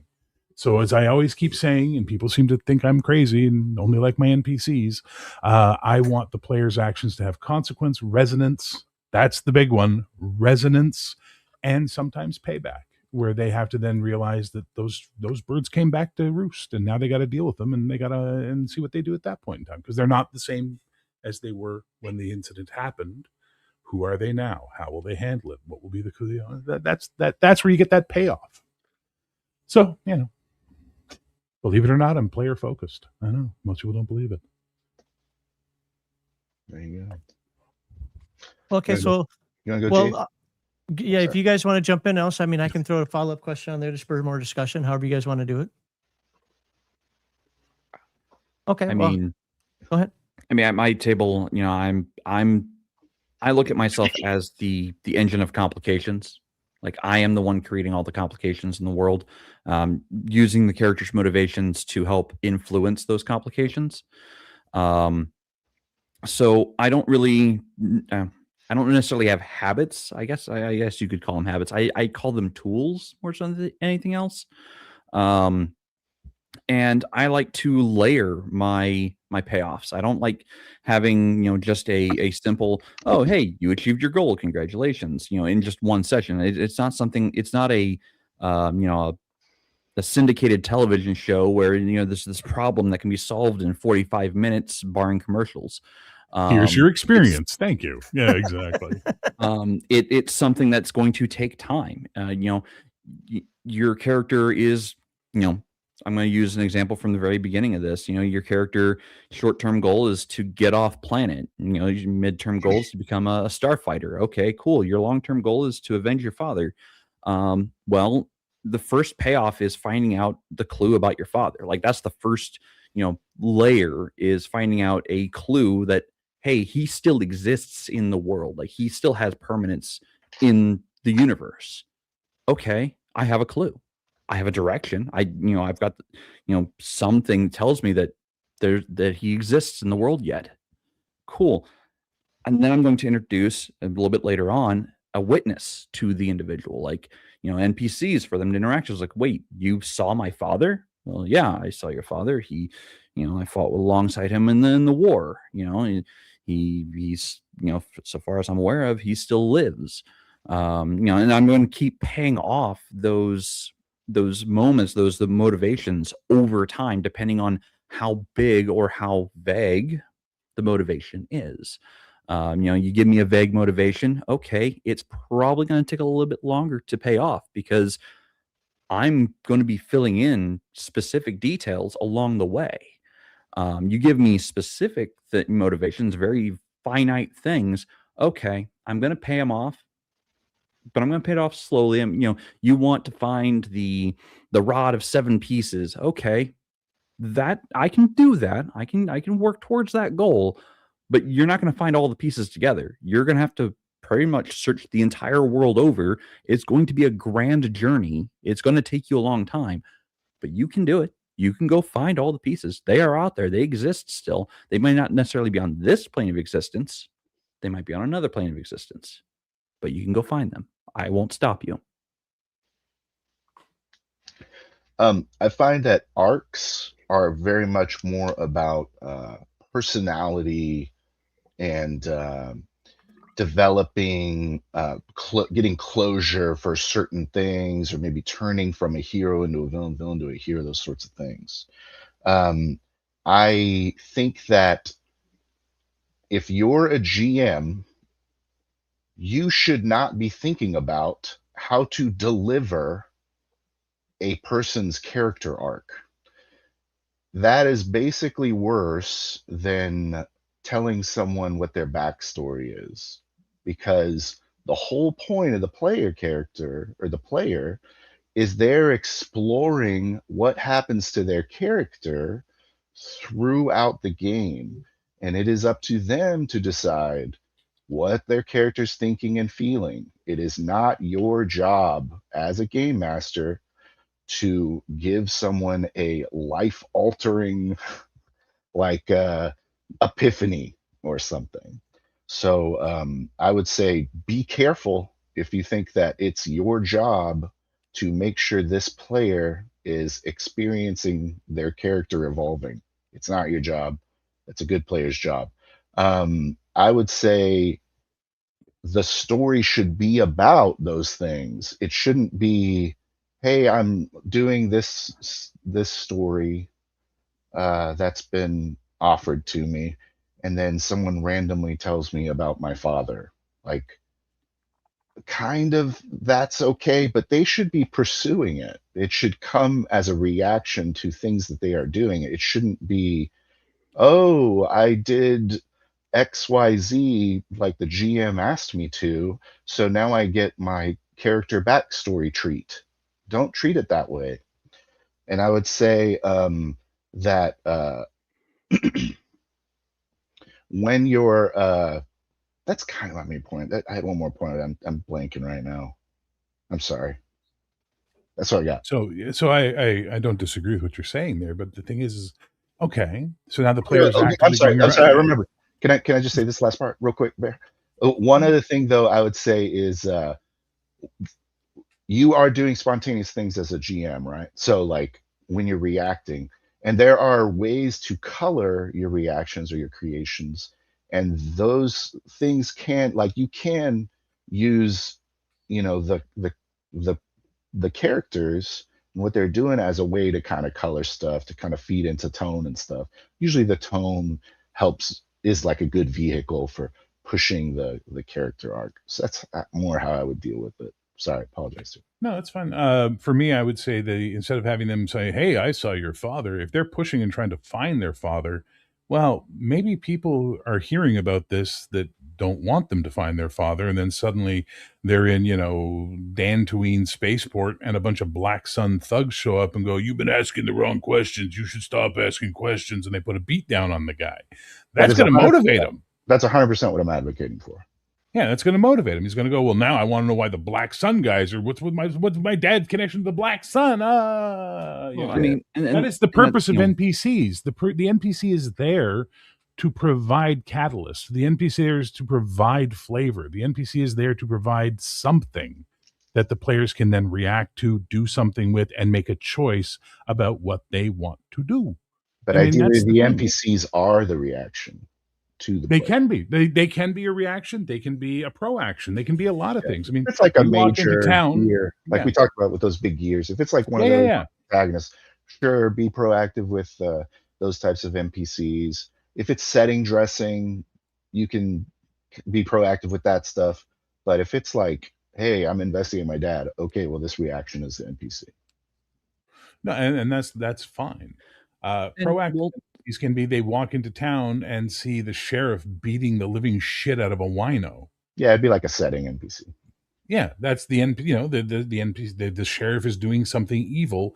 They then get to choose what their reaction to that is going to be. I've got one player. I know exactly what her reaction is going to be. She's going to immediately go insert herself into that and try and protect the poor wino. You know, now, am I baiting a trap for her? Absolutely.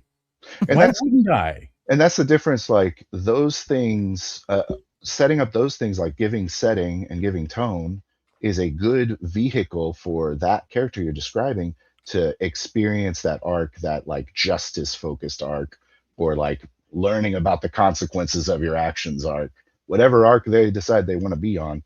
Setting NPCs, tone, super good for doing that. Just allow the opportunity for player characters to explore their arc. Don't throw breadcrumbs at them. That's not the way to explore arcs or deliver. Jade, go ahead. You wanted to jump in there? Yeah. So it's not necessarily the character, an NPC is going to come out of the blue and say, "Oh yeah, I remember your father." There's going to be something to trigger that NPC to do so. As Bear was saying, if you're carrying around a memento that your character's father once carried in life, and somebody recognizes, like, where did you get that? That's going to be the first interaction. That's going to be like, I know what that is, and I can tell you more about it, but where did you get it?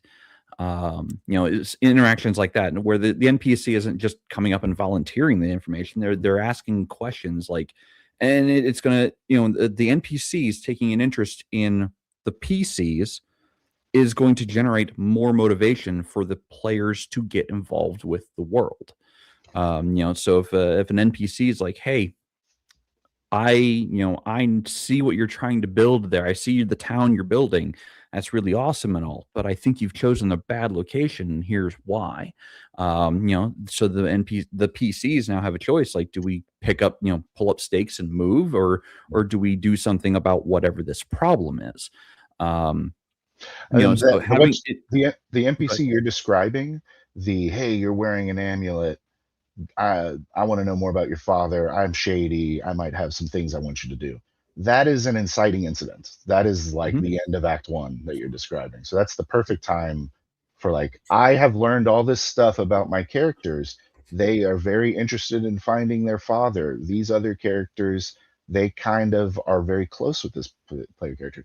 They get to a point, they're in a tavern, boom, end of Act 1. Hey, let me talk to you about that amulet. You know what I'm saying? Sure. That's a perfect example of that. It can also be at the end of Act 3, where someone at the end of session goes, "I know what that is." Sure. And you end the session there, and now the players are like, "When do we get back into the game? What? When's next session? Damn it!" Yeah, it's a good point. That's a really good point. And that's another motivation. The cliffhanger is always a good motivation if you use it properly for the players to want to come to the next session. It might even be a good motivation for them to talk between sessions, because that's when you know you're doing the right job. The minute the players are talking to each other between sessions, I was running one game for a couple of years, and I found out only in the second year they had a private chat on Facebook. And after every session, they were going, we can't talk about this in front of the GM, but we'll talk about it here. And it was like really funny. I'm like, oh, that's awesome, guys. I'm really glad you did that. You're not offended? Not at all. I think that's brilliant that you did that. That's genius, you know? That way you weren't tainting what I would do. Let me see your phone. That's what I would do. Yeah, Give me that phones phone. now. Yeah. Also, give me your dice. Use these dice from now on. Smart. Enjoy my ones dice. So I want to be clear here because, you know, it was mentioned in comments. Yes, I use the term main arc, but again, that's a kind of a generic term. One, we are talking to people out there with very different experiences in gaming, some young, some old, some grognards, some 5e, whatever. So the term doesn't just have to be main arc. It could be your campaign flow. It could be derailing your game, whatever term you want. I'm going to use terms out there that that I know the community as a whole generally uses, whether I necessarily like them or not. There's only a couple that I wouldn't do like that. But so I'm not trying to focus the question on tell me your story. I'm trying to focus it on derailing whatever it is you consider your game at the table there. And I think the panelists picked up on that very well. So I will say, you know, coming from a background, you know, my background's mostly 3.5 D&D, and I was very much it's my story game master. I used to be that way. I used to be that game master who's like, no, it's my world, my story. You're, you know, the moving pieces that are in it, which I now believe that I was wrong 100%. I don't believe that, you know, that method anymore. I'm more invested in what my players want to do, what my players are actively doing, and what their actual goals are, more so than what my goals are. My only goal with my current game right now is to figure out what happened so far in the distant past to inform my future world. That's what I'm interested in. I have no idea what happens in the past. They need to build They are that going damn to village already. It's been 6 months, for God's sakes. Well, I mean, and, you know, my players are going to inform me what happened, you know, 15,000 years in the past, and I'm cool with this. Cool. But you know, the concept of derailment in a game means you have a fixed point or a fixed end goal that you, the game master, are trying to get to. Which, if that's what your players are into, if your players are, you know, into, you know, kicking the door, you know, kill everything that moves and loot the room, okay, that is a way to play. I'm not necessarily okay, well, advocating it for my let's case. do this. Let's go very tropish here. You've got a group, or at least a player or two that wants to save the princess, and that's the motivation. Rapunzel, let your hair down. And for whatever reason, they go left, they go right, they never go down that path. But no big deal, because you know you're letting the players do what they want, as would I. But you've got two characters whose motivations are, this is what we're supposed to be doing, this is what we want to do. And then just everything within the party itself conspires against them. And it never comes to fruition. Or the time frame, you know, it's like, say it's, you know, it's probably inappropriate for me to say right now, considering what's going on in the news, but you've got a kidnapping, a ransom situation going on here, and they just don't get to it. Now, it's easy to say, well, then they don't get to it. You know, bad things happen, consequences, right? I get that. But they've got they're, I don't want to say expecting, but they want a payoff of some sort. So how do you make that satisfying for the motivation?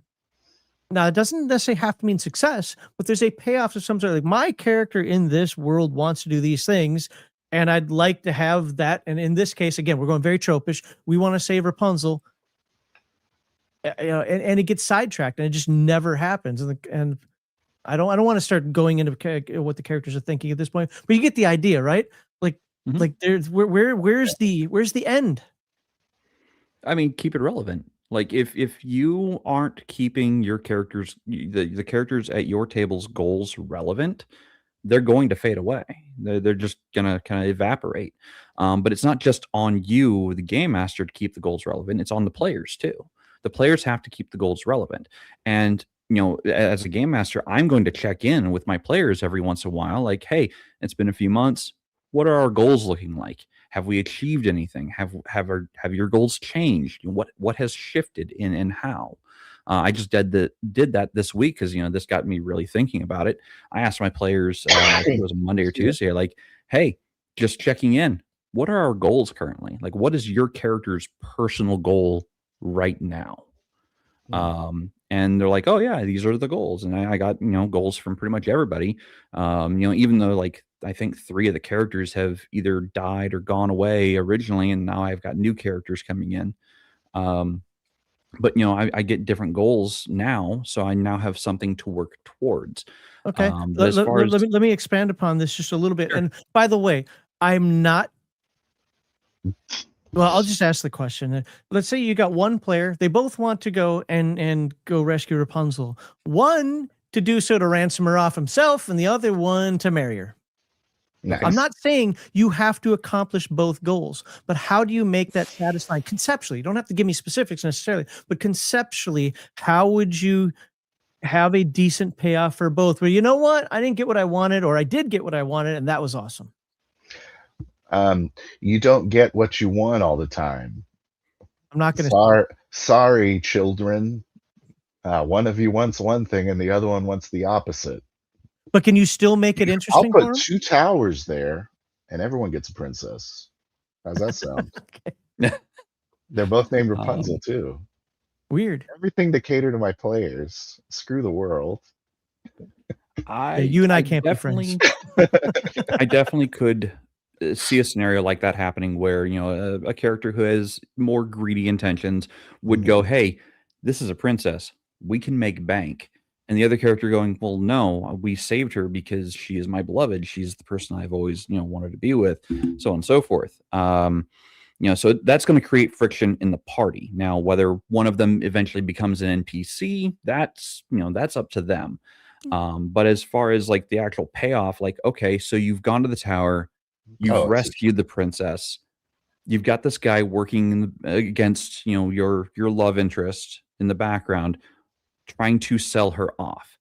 Okay, maybe he's a grand thief. Maybe, half up front and I'll get you the girl, half on delivery, and he just never delivers. And he does this to multiple factions. Yeah. Well, now you've got multiple factions hunting you for reasons. Okay. For valid reasons. And that absolutely could be fun. One more I'm going to do, and then can I answer realistically? Go ahead. Sure. The answer is you don't do anything, and then they figure it out. They're either going to kill each other or not kill each other. Like I said, one of them could become an NPC very quickly. Yeah. All right. Let's say the campaign arc that they're on right now that they've chosen to do is, big bad at the end, demon, end of the world stuff, right? Mm-hmm. And they lose. Boom. Good. And you're like, this is some game. Again, I want to be very clear. I'm not talking like this is Jade's perfect game, or this is Phil Thrill's perfect game, or Bear's perfect game. I'm just putting things out there that happen when people play role-playing games. So I can only answer if I'm the GM. Well, that's fair, but let me get through this. So there's a big bad at the end, whatever it's supposed to be, world-ending event, and we'll say it's a group of 6 players, and 3 of them die, 3 of them run away, whatever happens because they want their characters to live, and you could argue that that's campaign ending. How would you still make that satisfying for all 6 of them? Conceptually, again, you don't have to give me each specific character, but conceptually. And we're in Bear's segment, so I'll let Bear go first, and then we'll make sure we hit with everybody. You can't. You can't please everyone. It's not pleasing. It's just No, a satisfying payoff. You know what? That isn't what I wanted, but that was still pretty you cool. are legitimately splitting hairs on that one. A satisfying as opposed to pleasing. It's like at the end of the day, if I prefer contented. Yeah, sure. Or they had fun, or whatever the case may be, right? But if they're all working towards a common goal, great. If they're working at cross odds, well, they've set that dynamic up, and they will reap what they sow. And that's not on the GM. It's not the GM's job to police that. It's not the GM's job to try and make everybody happy. You were saying earlier, you can't always get what you want. Try sometimes to get what you need, baby. Right? Like, I mean, You get what that's you wisdom. get. You get what you get, and you don't. And throw sometimes you get what you get. And sometimes you get what you get, and you don't flip tables, and you don't throw your dice at the people, and you go, "You fucking suck! I hate this game," and walk out. No, No, you suck. no, you suck. Your face sucks. I hate your stupid dice. That's But how the point most is of that. games end. But the thing is that this idea that you're going to be able to make every player feel accomplished and content when they're setting up cross odds stories and motivations. Be happy they're making motivations, and like Phil said, you do nothing. You let them sort it out. And then the one guy who manages to sneak up and save the princess while the idiots are arguing or suddenly having a fight in the courtyard, because players love to draw steel on each other, right? He gets to have the happy ending. He gets to have the great moment because he just went, forget these losers. I'm climbing up the trellis. I'm out. Bye. It's you just got to roll with what they do. You can't make them do anything. That's not right. That's offside.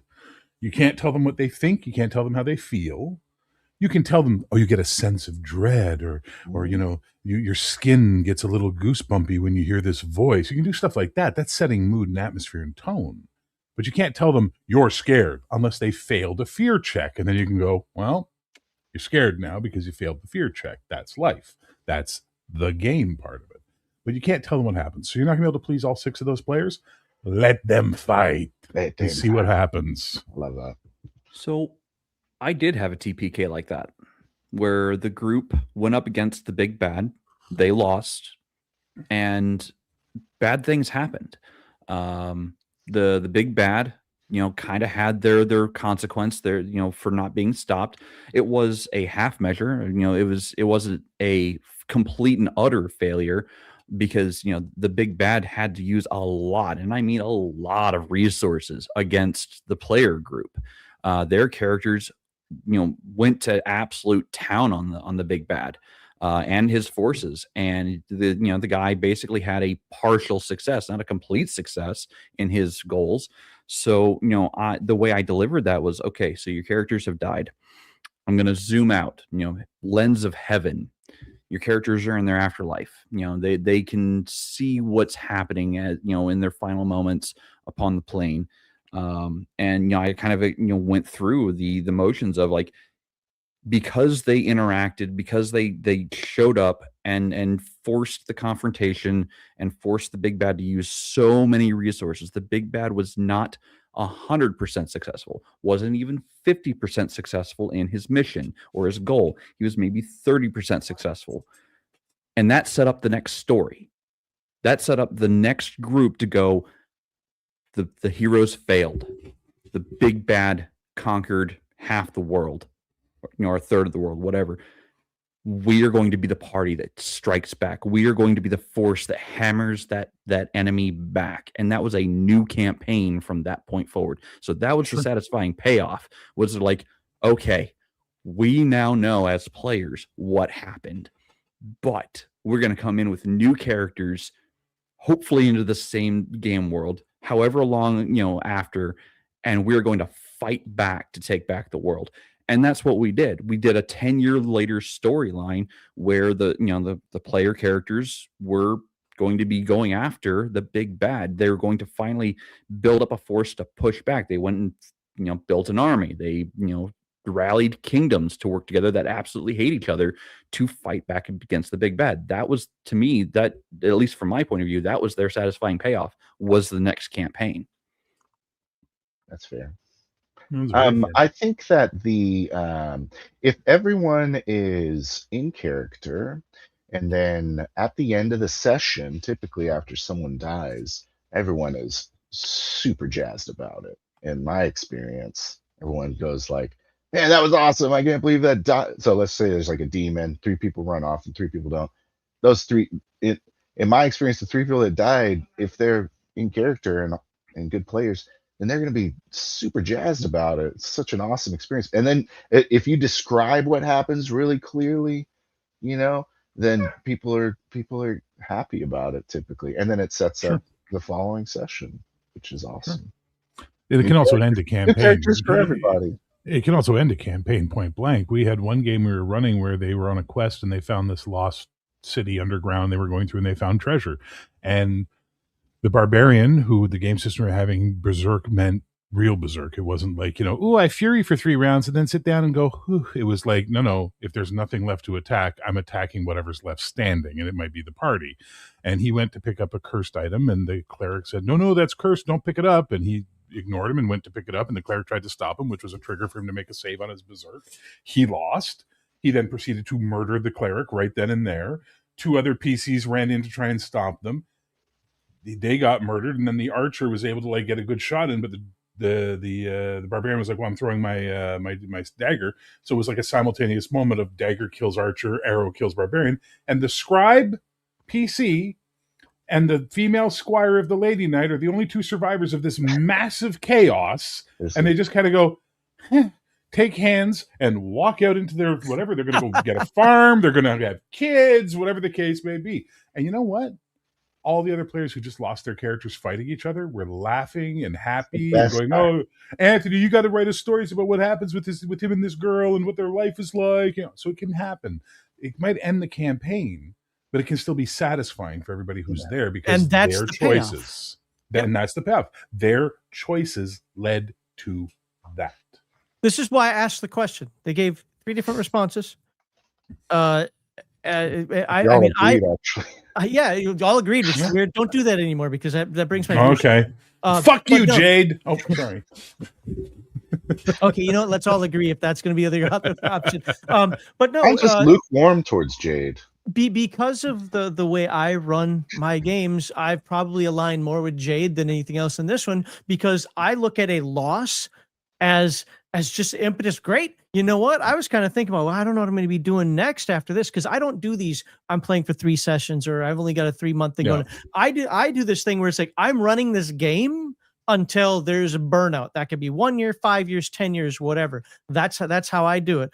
It starts with this little campaign, then it maybe goes to this one over here, this one over here, whatever the hell it is. And yes, I do let the players direct that side of it.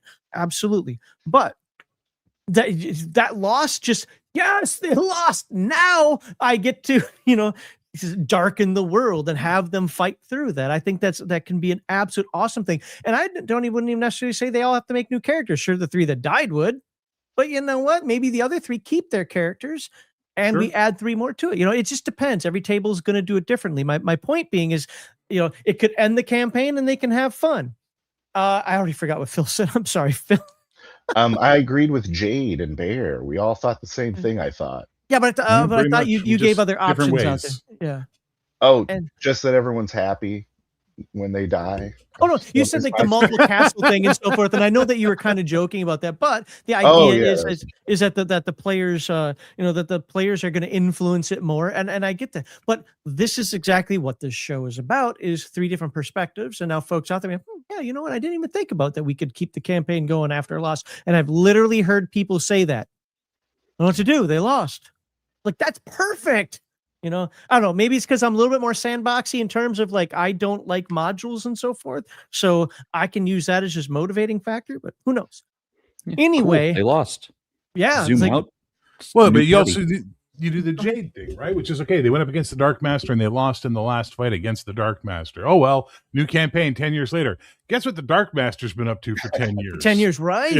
He's had 10 years to just be the Dark Master, and now you're the new player. Yeah, have fun with it. Have a good time, man. Right. I mean, you could even do like 1 month later, the forces of whatever kingdom going up against the Dark Master. Like they know that the heroes, the chosen heroes lost, and now the kingdom is scrambling to put together a team. Well, the players are now that team. Go at them, guys. See what happens. And one of them is the brother of, whatever. You sure. Find ways. Why not? And you know what his motivation is? I'm going to find my brother's soul because I know the Dark Lord took it from, I don't know. I need to loot my brother's body. There you go. Because he has the family sword. Yeah, whatever. In the underground dungeon where the barbarian killed him. Uh-oh. Right. Now it's crazy go nuts. All right. Okay, well, you know what? I think we're ready for segment 4. And I'm hoping we're going to have a good segment 4 today. Cool. Because we didn't even have one the last 2 times. So let's have a good segment for today. I was only here for one of those, so I'm not taking the blame. Nah, I was here for all of them. I guess it's my fault. So Where am I here? Oh, yeah. Become a Legion Myth channel member by hitting that join button. You can also support us after the live stream with super thanks. It really helps us know that you truly like this content and want more of it. I mean, I was nervous today. I didn't even think we were going to have a show at all.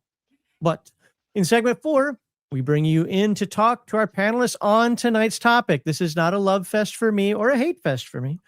This is to talk about tonight's topic with the panelists. I'll post a link to join in just a moment. Just remember, I'll try to get to everyone I can, but I will prioritize members and super chatters first. Prioritize does not mean I'm ignoring everybody else. It just means I'm going to try to prioritize them first. There's a link in chat out there. Well, wait for some folks to join us. I do have a couple of starred comments here. Let's take a look at those, and then we will get into segment 4. So Thruxus says, I like making my players work for the evil bad guy without them knowing. I like that too. Thinking they are doing something heroic and great, only to be slapped down when they find out they actually helped the big bad end guy. Wow. I've done that. I don't do it all the time, but I think it is an interesting No, way to it's play. very interesting. Fair. It's like, can you imagine being the players at the end of that campaign? You're just like, Oh, yeah. shit. What do you mean Well, work if for? you, That was if you do 3 it years well, of campaigning, and now we're here, and I'm evil. I'm a fucking paladin, man. Come on. if you do it well, you lay breadcrumbs out there that they can follow, also some red herrings, and help them maybe over time figure out, like, oh, wait, are we on the right team here? I don't know if we're on the right team. Are we the It can be baddies? done. I mean, Yeah, I guess why so. work for the big bad? Why aren't they the big bad? You've met my players. Let's see. So Doc Flamingo says a character failed campaign is the perfect setup for the next campaign. He typed this right before Jade said it, because I was going to put this up here and say the same things I said a moment ago, but Jade said it as well. So thank you for the $5, Doc Flamingo. Absolutely agree with that. He's just saying that because of the $5. Jade beat you to it, Doc. You know what? I appreciate the $5 more. I mean, what? Wow, Jade. That's some Over, fighting words. Over on Rumble Fighting words. for $20, Grizzly Beardo says, Whoa. who cares what the players want? They're just there to buy my affection with pizza and Mountain Dew. Nice. There you go. There you go. Brave the GM, go up a level. Finally, we found the best way to roleplay. Yep. Yeah. Roleplay. What's that? I just want the food. Get an experience, bribe GM for second experience. All right. I did put the link out there for people to join. You know what? I should put it on the Rumble side as well. That was my first Rumble chat of the night, so I didn't know if anybody was there. So there we go. The link is out there on Rumble and YouTube for anybody who wants to join for segment 4. Let me switch the old banner around here. I forgot to do that last time. I think it's Come that on, one. ask Nope, us it's not that one. questions. Yeah. Why did you guys switch? I don't Shouldn't know, have that was switched. weird. Yeah, it Please, switched. save me. Yeah, absolutely was weird. And then I got to change this as well. You know, one other thing I wanted to respond to you, because you had like a side question with Jade and I didn't get to respond to it, Oh, did about I? the idea of the if they want to save the princess, Mhm. that thing.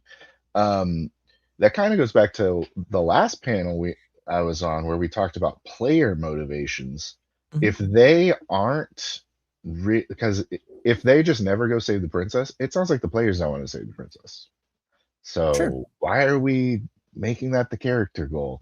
Figure out what the player motivation is, and then we can play that game instead of Yeah. whatever the heck game you're telling me you want to play. Do you guys ever watch Viva Clearly Dirt not the League? game. You guys ever watch the Viva Dirt League shorts they do Oh, yeah. about D&D? Yes. Yeah, the whole one where it's like, there's a mysterious guy in the corner, and he's like, what's this barmaid all about? Schmendrick, you know, like they're just obsessed with it. They keep making. I've seen that happen in a game. Yep. I've seen it happen. Well, They're just and that's why they make obsessed. that video. Yeah, It's because it actually happens. yeah. very It's not a To be fair, apocryphal, that's it's me, legit. but I don't like that trope. That's why. I'm like, oh, the game master wants us to go talk to this guy. Well, if it's that important, he'll come talk to us. Yeah, I don't like party unity either. I'm actually Al. If my character feels stressed, he's going to wander off into the wilds, even though he's the most important person in the kingdom right now, and all by He himself. didn't feel he's like gonna the get most jumped by important people. person in the kingdom. Yada, All yada, yada. Oh, because- taking away because my my wizard's backstory, weird. taking away who my character is, making me play it a certain way. I see how you are. Yeah, that's me. That's me, baby. That's me right down to the brass tacks. Let me read Is my this segment 4 thing here, and then we'll see if we get some people that pop in. Guys, that link is out there for you to join and talk to the panelists about player and character motivation. So, Sorry, what was that, Phil? I said, did something happen? Oh my God, yes. So we're playing the Codex Albana game, and Max has found out that his character is actually the bloodline of the former High King. Like he thinks he's just a farmer, but no, he's the. So all these people have now rallied against him. The machinations of the other kingdoms are going against him. All that, and Cody's character is his wise man wizard. But he's currently having a fucking dick measuring contest with the evil witch queen, right? So at one point he carves his own eye out. You know, it's his thing. And Max is like, why did he carve his eye out? That's just really weird. That's how he did that. A couple of sessions later, he starts cutting open his arms to get blood for a spell he wants to do. Max just like, I have enough. As soon as they're all, I leave. I just go. Remember, he also pulled out an eye by that point. Yeah, well, I said that. Okay. Yeah, and so Max just leaves. So then the entire campaign becomes, how do we find the king? Like, it was really good. But it was funny. I don't know that Max can play the character after he leaves, but that's kind of cool to like go searching for him in a quiet life. I bet there's people hunting for him too. Oh yeah. Hello, Doc Flamingo. Greetings. In Soviet RPG, damsel distress you. Okay. All right. Doc, give me just one moment here to go through my segment 4 spiel, and then we'll give you your 5 minutes. So it is time for segment 4. I'm not going to read that. I want to read the rules out for everybody. Aren't many of them, but there's just to be safe. Before we bring anyone in and talk, the panel need to remind you of a few things. If you don't want to get booted and possibly banned, do not break YouTube's terms of service. Stay on topic. Unless someone specifically super chats more time for you, you have 5 minutes maximum for your back and forth. No matter what, the show is a hard stop at 2.5 hours, so we're 25 minutes away from that. Finally, I make no guarantees, but I'll try to prioritize member super chatters and Rumble ranters. With that, now Doc Flamingo has 5 minutes on the clock. Okay, I'm just curious what people think. Do you guys feel that players need to have compatible motivations, or do you enjoy like people being at odds? And have you ever actually deliberately set players at odds with each other? I think that players should be making their characters together during session 0. And so if they have an understanding during session 0 that they're going to be bumping heads a lot together, then that's fine. It's not, I don't care. As long as it's cool. I really don't care. I'm going to say that characters that have differing or even opposed motivations isn't necessarily a bad thing. It's going to generate tension. It's going to generate choice, and it's going to generate pressure on the party to act in a direction. And they are going to have to actively choose whose motivation they fulfill from that point. I'm just going to answer your second question, which is yes, of course.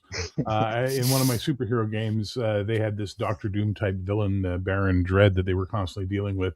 And the one of the players who was playing a mystic, like a magical thing, wound up talking to him, and then would start going to him for advice because he found him quite, erudite and intelligent, and they'd have these deep conversations. And he'd come back and go, "Well, I think we should do this," and the rest of the players out again be like, "Dude, you're talking to the villain." It was really funny. And then when they found out in game, it was like a whole thing. But yeah, why not? Why not? Harmony is overrated. Chaos, man. I much more prefer conversations when people are at odds. That's like a lot of shows kind of get crappy later in the season. Bear, I know you're a big Farscape guy. I'm curious of your take on this, but the first season of Farscape, everyone kind of hated each other. It's like super cool. And then like by season 4, they're like a big happy family, except for like they bring in new cast members that they didn't trust. To be catalysts, like, exactly. Yeah, to me it was like way more interesting when they're like not when freaking Rigel's over here betraying everybody for some coin, and like there's all this like conflict going on during it allows for the GM to take more of a back seat if the conflict exists already. You know what I'm saying? You don't have to like get involved as much. Yeah, absolutely. Absolutely. But for me, it didn't bother me in something like Farscape because there had been a natural growth through the experiences and the adventures and the bonding they had done as characters. It is natural. which is why they had to introduce outside elements to bring the chaos back in, right? Like Gigi Edley's character and stuff like that. But I don't think Rigel ever changed. I think Rigel was a selfish, self-serving prick the entire way through who had a good heart at the end of it all is all. Well, he had a good heart at the end of it all. That's my point. I liked it when he was an asshole. I will say He's to the always point of Doc that having characters have a aligned goal will help things progress faster in a direction, as opposed to having everyone having opposing goals or differing goals. I actually would like to have my characters have multiple goals, not just a singular goal. But if they have multiple goals, one of them can be aligned in a direction, and that can be part of what spurs them to motion. That inciting incident, the call to adventure, the call to action could be the unifying motivation for the group to move forward in a direction. And then after that, they can start exploring individual motivations thereafter. Actually, you know what? I should answer the first question too, Doc. I don't give a fuck about my players' goals because clearly I'm an egomaniacal GM who only cares about my story and my plot. You know, you've been in enough of my campaigns. You know what a railroading prick I am. The railroading. I railroad people. And it's all about my NPCs looking cooler than you, so I don't give a shit what your goals are. Obviously, I'm not. I'm being facetious. No, you were completely accurate. Thanks. More accurate. Looking forward to the Monday night game now. Get ready for some NPCs. Yeah. You railroaded me into death. All right, Doc, anything else? You got less than a minute. No, that was basically the question I wanted to ask. Everybody, I appreciate you popping up in here. Thank you for the super chat earlier, and I hope you have a good night. Later, Doc. Everybody. I think he's on a show coming up here soon, too. Yeah, he is. I think so, yeah. So, nice. All right. Anybody else want to pop in? If I don't get anybody in the next couple of minutes, then I think we'll end the public portion of the stream, and we'll dive into the more private section. Again, I'm not 100% certain, but I think everybody can still technically watch it. I just shut off most. I don't know how it works.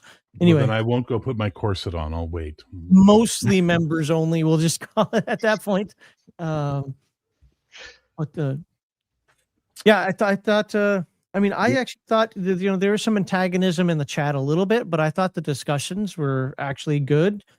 There was not a lot of talking over each other tonight, which was really good, because that's the biggest complaint I've been getting recently is people talking over each other. That didn't happen tonight, so I think it was a really great panel. Fresh. No, it's not After Dark. That has a different meaning for Legion of Myth.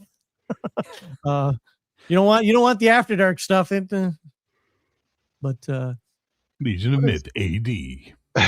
Yeah, I used to stream a very particular type of game after dark that would get me in trouble on some platforms.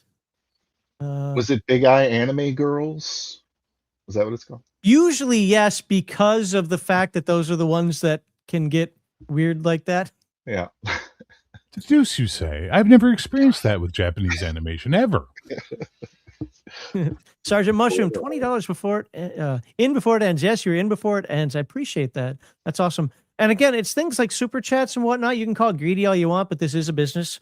But it also helps us know that, what type of panels you like, what kind of discussions you guys like. I got a lot of complaints for the last two, specifically the last two weeks of, everybody's just talking over each other, blah, blah, blah. Here, had a couple of comments so far about it being a little antagonistic, but I don't care about antagonism. That builds energy. That gets people to think. Motivation. Yeah, listen, it builds motivation. I like that. May I say something? Yeah, go ahead. This worked because we have three people here who are experienced as GMs. We have three very different styles, but there are places where our styles might overlap a little bit, and therefore that's where we can find common ground. And when we don't have common ground, we are able to elucidate. Wow. Sorry, I was thinking of articulate. Connell. No, Connell. We're able to elucidate our points in a way that isn't, you're stupid and here's why. That's important in these types of conversations, right? And that's why what people might think is antagonistic isn't antagonistic. It's passion. It's people who have a passionate way of how they feel. It's a passion about what they do, and it's a passion about what they believe. We live in a world that feels very lacking passion, but a lot of outrage these days. So people have started to confuse passion for anger. It's not. Passion is passion. It's a different beast. It's the other side of the coin sometimes, but it is a different beast. I don't hate Phil. I don't hate Jade. Even if they didn't agree with me, that's fine. We're allowed to disagree. We're adults. That's part of being a thinking. Philosophers in ancient Greece used to sit around. Was it Socrates or Plato the chicken? There's his man. Or those were his peers. And here he is suddenly being mocked by them in front of everybody. And he took it well. He understood what was happening, and he went back and redoubled his argument and came back and made it again the next day, right? We have to stop being so sensitive.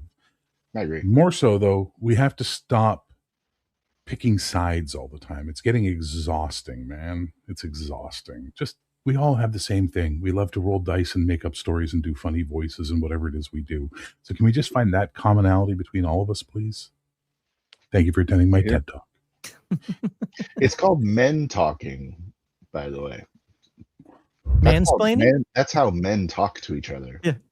They have opinions and they believe them. And if they're Gen X, they'll bust each other's chops about it too at the same time. And you won't even think they're friends until one of them gets in trouble and everybody rallies with them. You're like, oh, they're actually friends. Amen.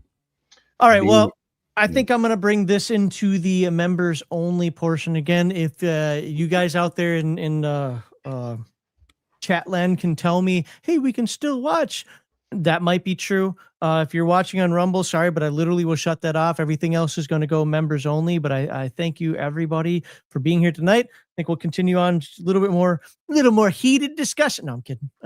Maybe we'll see a little more poignant discussion. We can use a couple words that we shouldn't have been using on the I'm sorry. I did it too. Let me read my script so I can actually not Minnesota goodbye this thing and do the Is that like a Scottish goodbye or What's Irish that? goodbye? Oh, no. No, they literally the worse. opposite. Literally the opposite. Irish goodbye is Very where the hell chatty. did he go? Gotcha. Minnesota goodbye is, we got to stop and talk to you more, and then find out when Bob's going fishing, and then hand you some bars, and then make sure you get some hot dish. And yeah, you see where Did that's Mary going. ever give you that recipe? Oh no, you can't go until you have at least one more beer. Okay.